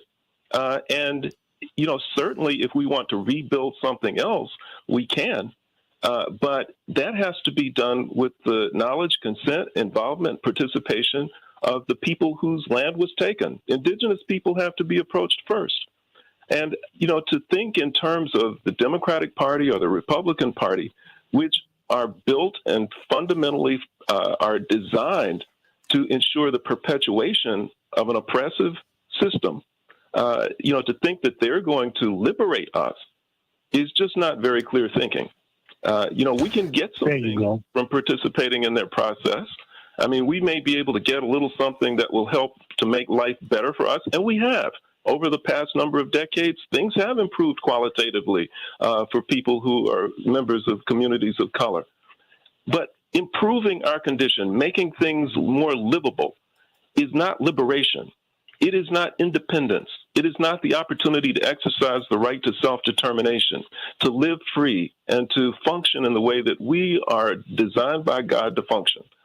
And if we want to do that, we can't rely on a system which is designed, by its very design, is designed to ensure that we remain in a position of subservience, that we remain oppressed, that we remain controlled by those who benefit, who profit from our misery.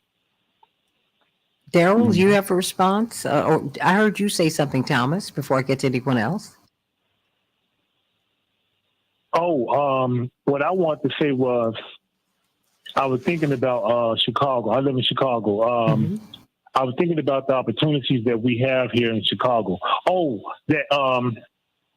About Atlanta. Okay, the lady, Miss Stacy, that's running for office. I think it'd be a good idea if she get in contact with that family that own all that land out there that's trying to get black people to invest businesses out there. Mm-hmm. I think she should try to get in contact with them to try to inspire black people to invest businesses on that land out there.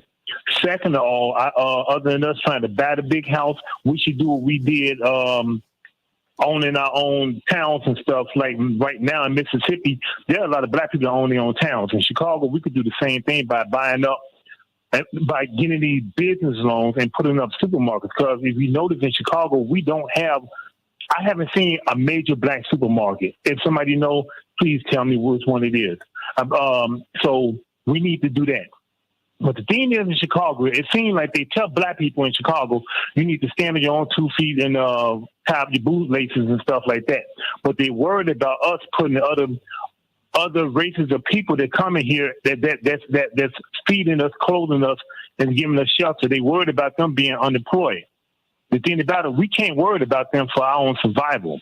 We can't worry about that. We got to worry about ourselves, because that's exactly what other communities are doing, like the Hispanics and the Asians and the Chinese and the Koreans, their neighborhoods. They don't care about us.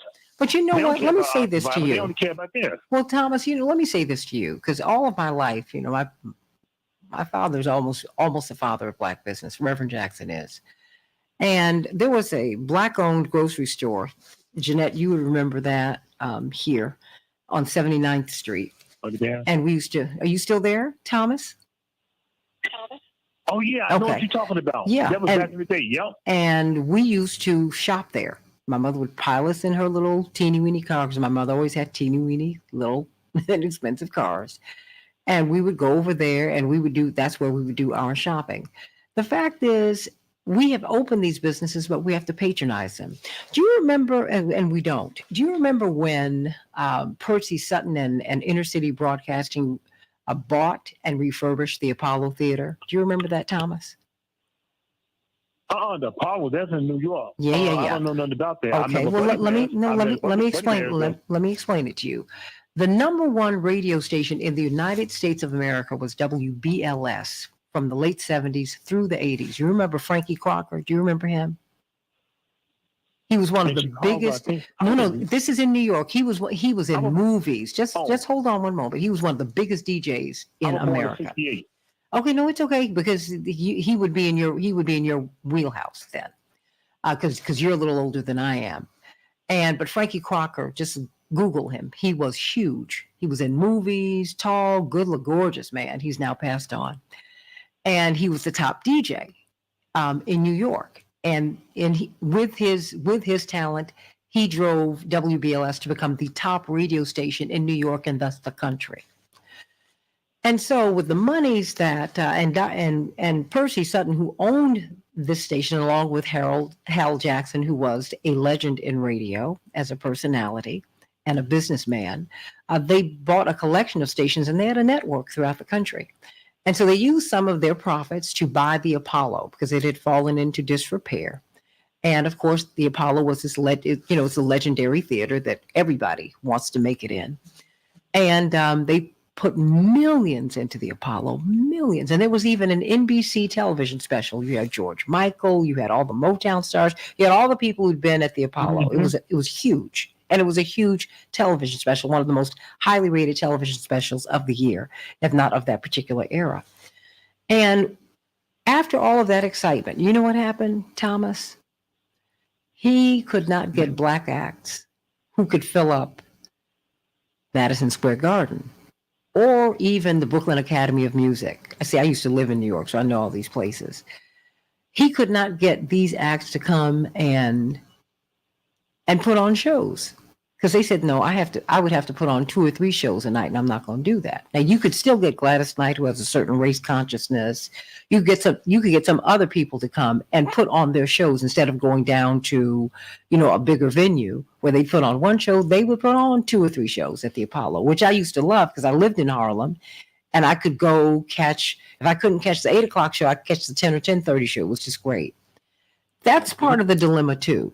Because even as we talk about these black businesses, what we have to, I understand what the thing is. There's some sacrifices you need to make. What we don't do is support what we need to support and make the sacrifices. We support the black businesses on 75th Street, on 75th by Michigan, all the way to Cottage Grove. Those businesses are being supported. What I'm saying to you, I'm speaking generally. We need to do even more. Okay. Because I'm saying now the Apollo, just one moment, Thomas, I'm trying to share something with you. Now the Apollo is no longer owned by the Sutton family or by black people at all.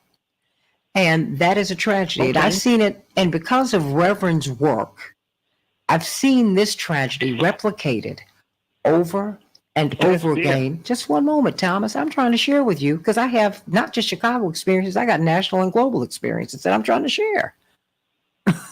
That's all, honey.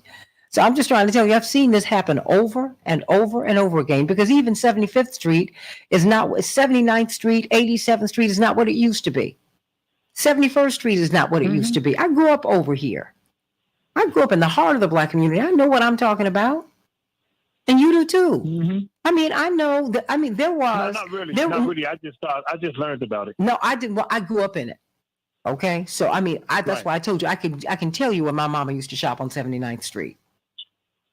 I can tell you the black stores that we would go to because we were shopping black, and I can also tell you about the white grocery stores in our communities that we ended up shutting down that had flies on the meat because they would sell us rotten meat in the black community, rotten and rotting meat that they expected us to buy. And you still could not buy, you couldn't buy Jet magazines in the stores. I know because my father used to sell Jet magazines on the streets, because that's where you used to buy magazines, Jet magazines, like you had to buy the Final Call. Okay. I think, Santita, we probably need to spend some more time doing the history of blacks in America, because we've made tremendous economic progress, but we have failed to continuously support ourselves economically. We had 6 black banks in Chicago, black-owned banks. Black-owned. Now we have none. Black-owned. We had how many we got? The black manufacturers. We had 6 across the country. Hair care manufacturers. And the largest black bank in the country was here. It was here. Yeah. The fact is, and the thing is, we saw a crumbling of black businesses, I must say, during the Obama administration. That's not what should have happened then. Absolutely. Black businesses should have grown. Yeah. They should have We had grown. black construction companies across the nation. You remember the black contractor, general contractor from Atlanta helped to build O'Hare Airport. So we have some great progress. We have to fight to expand our reach, but we also have to support each other. I remember when you're talking about 75th Street, we had one of the best black restaurants on 75th Street, Army and Lou's. Everybody ate there. It was the best food. We had black restaurants across the city. H&H restaurant and Soul Queen. H&H, Soul Queen. Queen of the Sea. Queen of the Sea. Queen of the Sea, Soul Queen. And we had on the west side, you had restaurants, black-owned restaurants that were thriving. Not just. Can I say something? No, hold on, Thomas. I want you to listen, hon. Listen. I know about that. Okay. So, but listen. So we can engage each other. Wait. Hold on, Jeanette. And I don't know if Daryl's still there. No, wait. The only way we can really, because I understand people calling in to make their point on the air, and I totally feel that. But no, listen, Thomas, baby, because you're too ready to jump, which means you're not listening. And the only way we can engage each other. Time I got. No, I will give you the time. I'm not going to give you all day because I don't have it, but I'm going to give you the time. So just calm down, because I don't know if you listen to the show, but I really work to be fair. I have. But thank you. And what I do is engage you.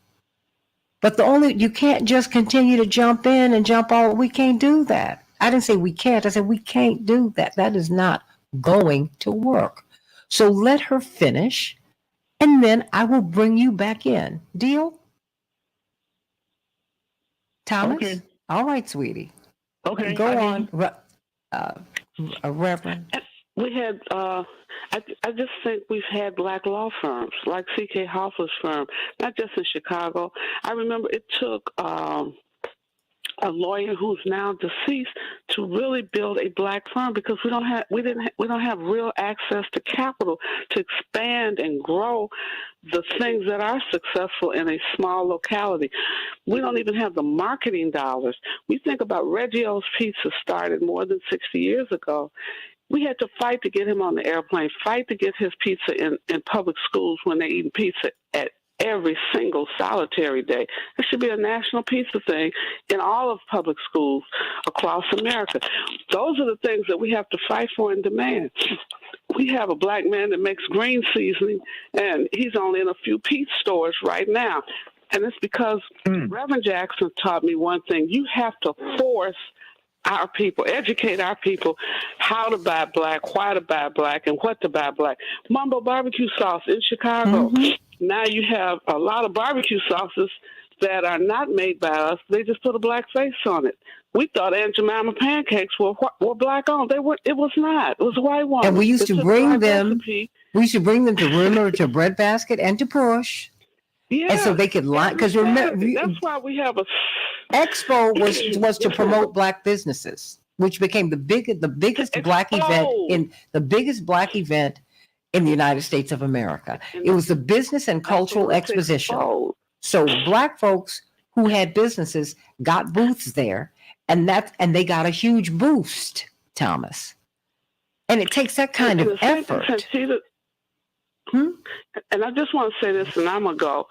The effort that Santita's talking about, that Percy Sutton had in New York, Bishop Willis owned 32 radio stations. We could go on his station when Reverend Jackson was running for president and talk to 33 locations at one time. And that's how he won bought out. Virginia in 1984. Absolutely. That's right.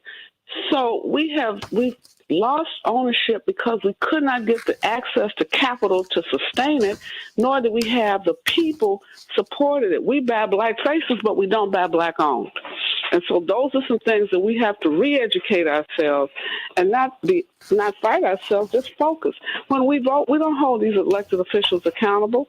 If I did a survey today, and maybe Santita will do it on the phone, 90% of the people that we talk to don't know what precinct they live in. They don't know what ward. They don't know who the alderman is. They don't know who the county represents. This is just in Illinois. We have to be aware and then hold them accountable. How do you keep electing the same people? You get mad at the top of the ticket that you don't know and don't even focus on the bottom of the ticket that you live with.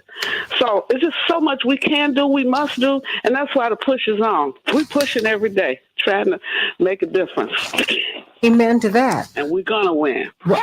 We are winning every day that we stay in the fight. Do we still have Mark Fancher there or Daryl Jones? Anyone? Because I know everybody's got to go. But Thomas, why don't you say something, and then we are out of here. The lady who was just talking, who is she? This is Reverend Wilson. Would you like to introduce yourself? You go ahead. No. This is Reverend Jeanette Wilson. How can I get in contact with you? Okay. Reverend Jeanette Wilson, Senior Advisor to Reverend Jesse Jackson, National Executive Director of Push for Excellence. I would love to meet you. Since you're in Chicago, you need to stop by. We could talk. You can be a part of our movement for change. We're trying to lift our children, help them push for excellence, and open up opportunities for Black-owned businesses to move from mom and pop to a national brand. We have to get in contact with you again. 773 Freedom. Freedom. 773 Freedom. Just 373-3366. Yes. I look forward to hearing from you, Thomas. We need Janette Wilson. Reverend Jeanette Wilson. All right. Oh, Jeanette Wilson. Okay. When you also say that, like during like the end of the 70s, like between like 77 to like 1980, that when we start seeing like the Arabs start coming into the community, owning the little mom and dad stores. When you say that, and with the banks not giving the black-owned businesses the loans that they need, would that be a part of what happened to the black-owned businesses? Let me tell you, start with the fact that banks have not given us access to capital. Why don't you start there? See, because I'm not willing to pick on Arabs, Asians, everybody else who comes in our community. We need to be grown enough to go after these corporate entities that continue to deny us opportunity and access. See, we continue to pick these. No, let me say this. We continue to pick these fights on the ground. We need to stop that. Deal with these corporations that have grown in outsized proportions to their service during the pandemic. Mom and pop and small businesses were put out of business so that big businesses, so that big box stores, so that Amazon, et cetera, could grow. The big people grew, the small people died. So let's deal with that. If you look at Greektown, Chinatown, what makes them successful is one, they buy together. That's right. So they can buy cheaper. They shop together. And wait a minute, and you know what, Jeanette, and they live together. They live together. They support each other. They have a culture too. They go. We do too. We have a culture. We have a culture. We do. Wait. We got a culture. No. But let me tell you what happened, Thomas. My bad. Yeah, it is. Because let me say this. There was a time when we used to have singing groups. Now everybody's a soloist. And what has it gotten us? Right. There you go. What I meant was when I said that, I didn't finish because Ms. Wilson was talking. I didn't want to interrupt her. But what I meant by culture, it was like that. At that time, then we was on code. At that time, when I was coming up from like what I saw in like 77 to going into the early 80s, when Harold Washington was mayor, we was on cold. Let me tell you something. Harold Washington, bless his heart. Let me say this. We did not do that because Harold Washington didn't even want to run for mayor. Okay? Harold Washington. I know that. But listen. No, but let me complete this because I don't want people to misinterpret what I'm saying, Thomas. Let me wait a minute. I don't want people. Thomas, wait a minute. Thomas, what? I'm gonna let you finish.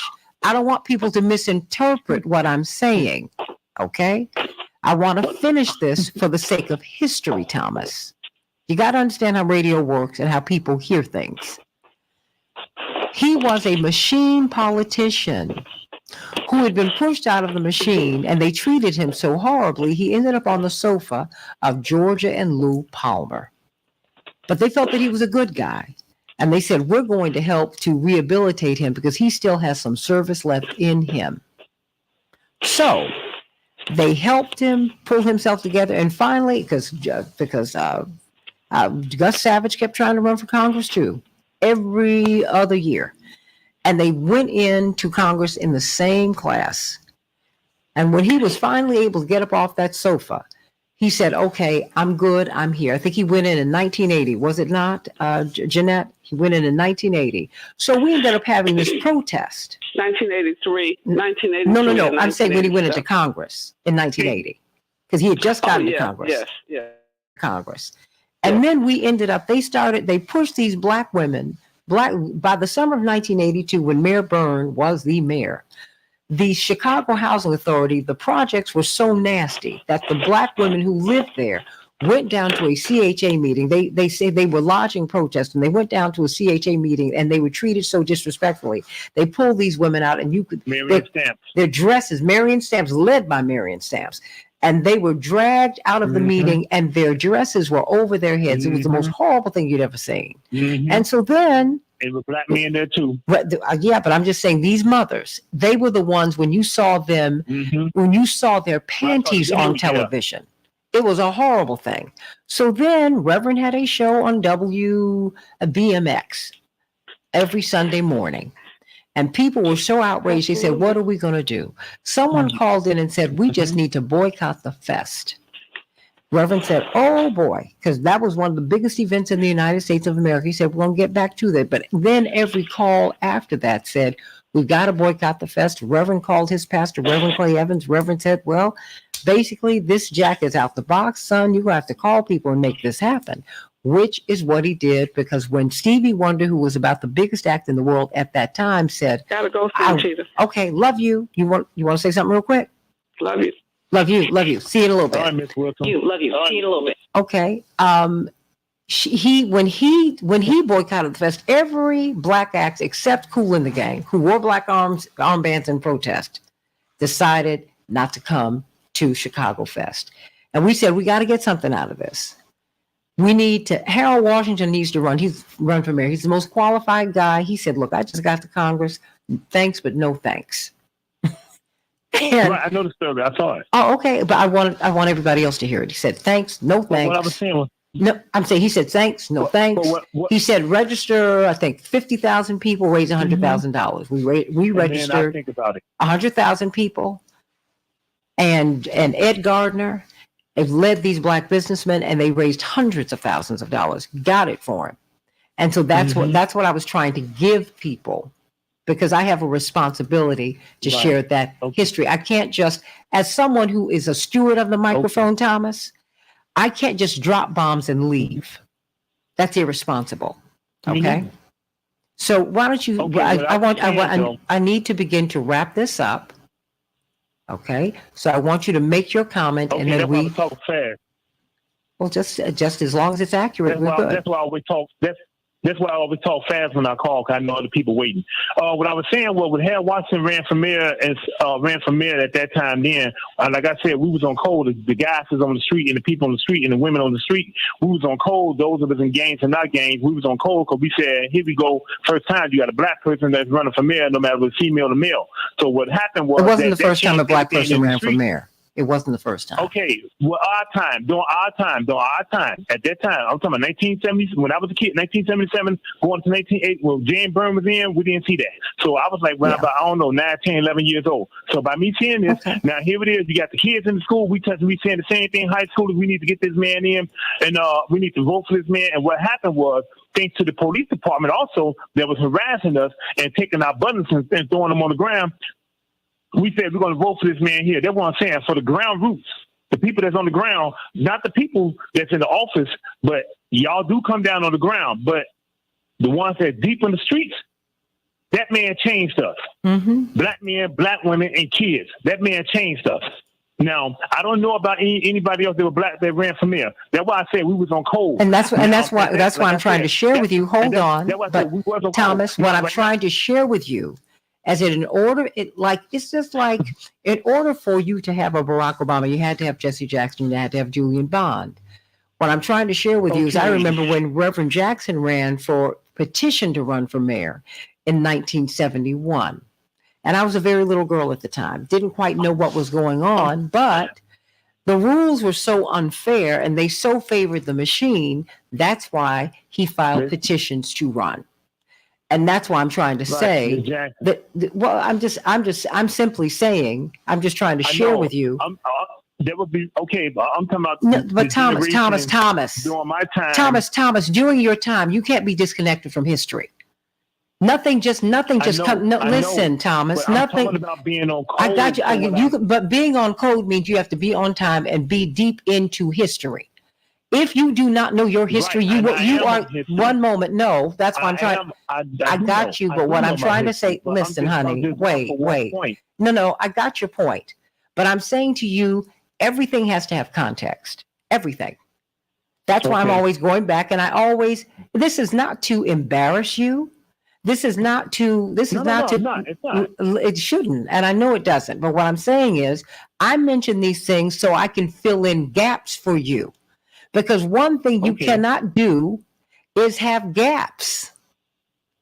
And so what I try to do is when I hear you say some things, I'm like, let me fill this in so we can have not just context for you, Thomas, because people are listening. Okay?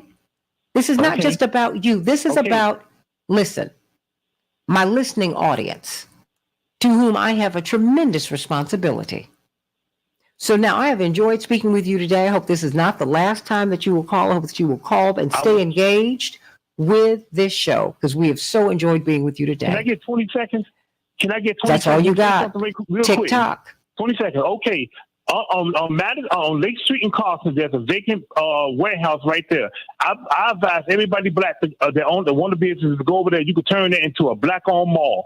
And once we do that, that's going to attract millions of dollars in that area because we're spending a lot of money and other races of people in that malls. We can have one right there. That's all I got to say is on the west side, Lake Street in Carson, right there. Please go there and check that out.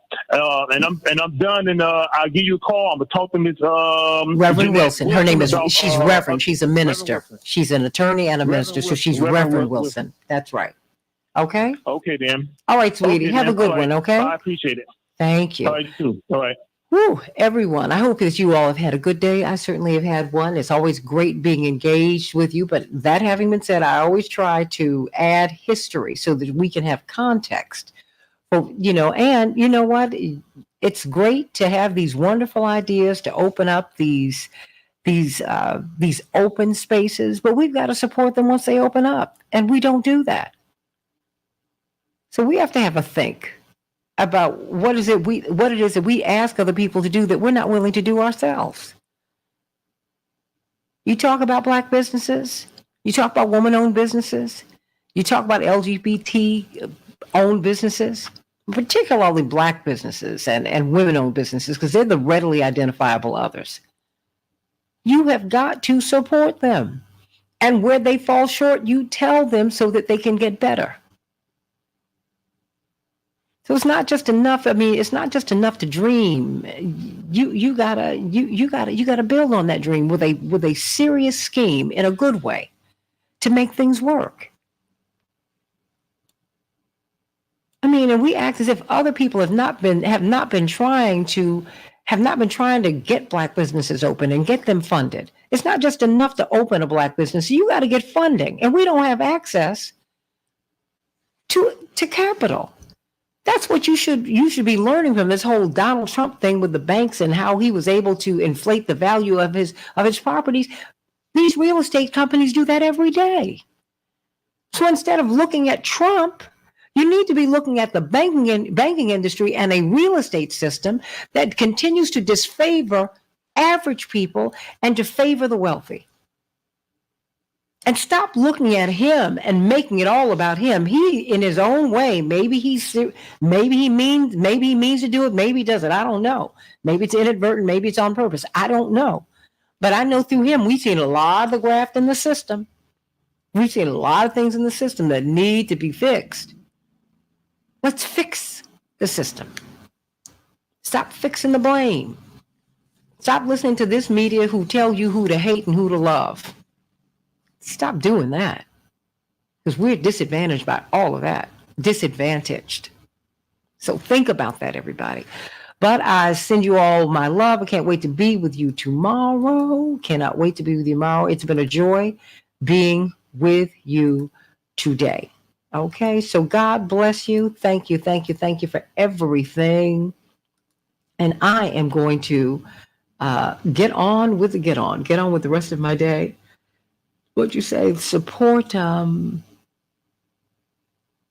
you know, we're going to have to continue to have these conversations about what Black men and Black women need to do to continue to be together, you know, and what we need to do, just generally speaking, to come together as a human family. That's what needs to happen. So everybody, it's been a joy to be with you today. Really been wonderful. Wonderful, wonderful, wonderful. I need to get on with the rest of my day, but it's been a joy to be with you. And I'm so glad that so many of you have tuned in. How about that? So everybody make sure you get registered to vote. We are inside of 6 weeks before the midterms. Get out there and vote, vote, vote, vote, vote. Sending you much love today, everybody. Have a cheese omelet. You're so sweet. Thank you, D-Ray. Sending y'all much love, much love. God bless you. Can't wait to be with you tomorrow on the Santita Jackson Show. God bless.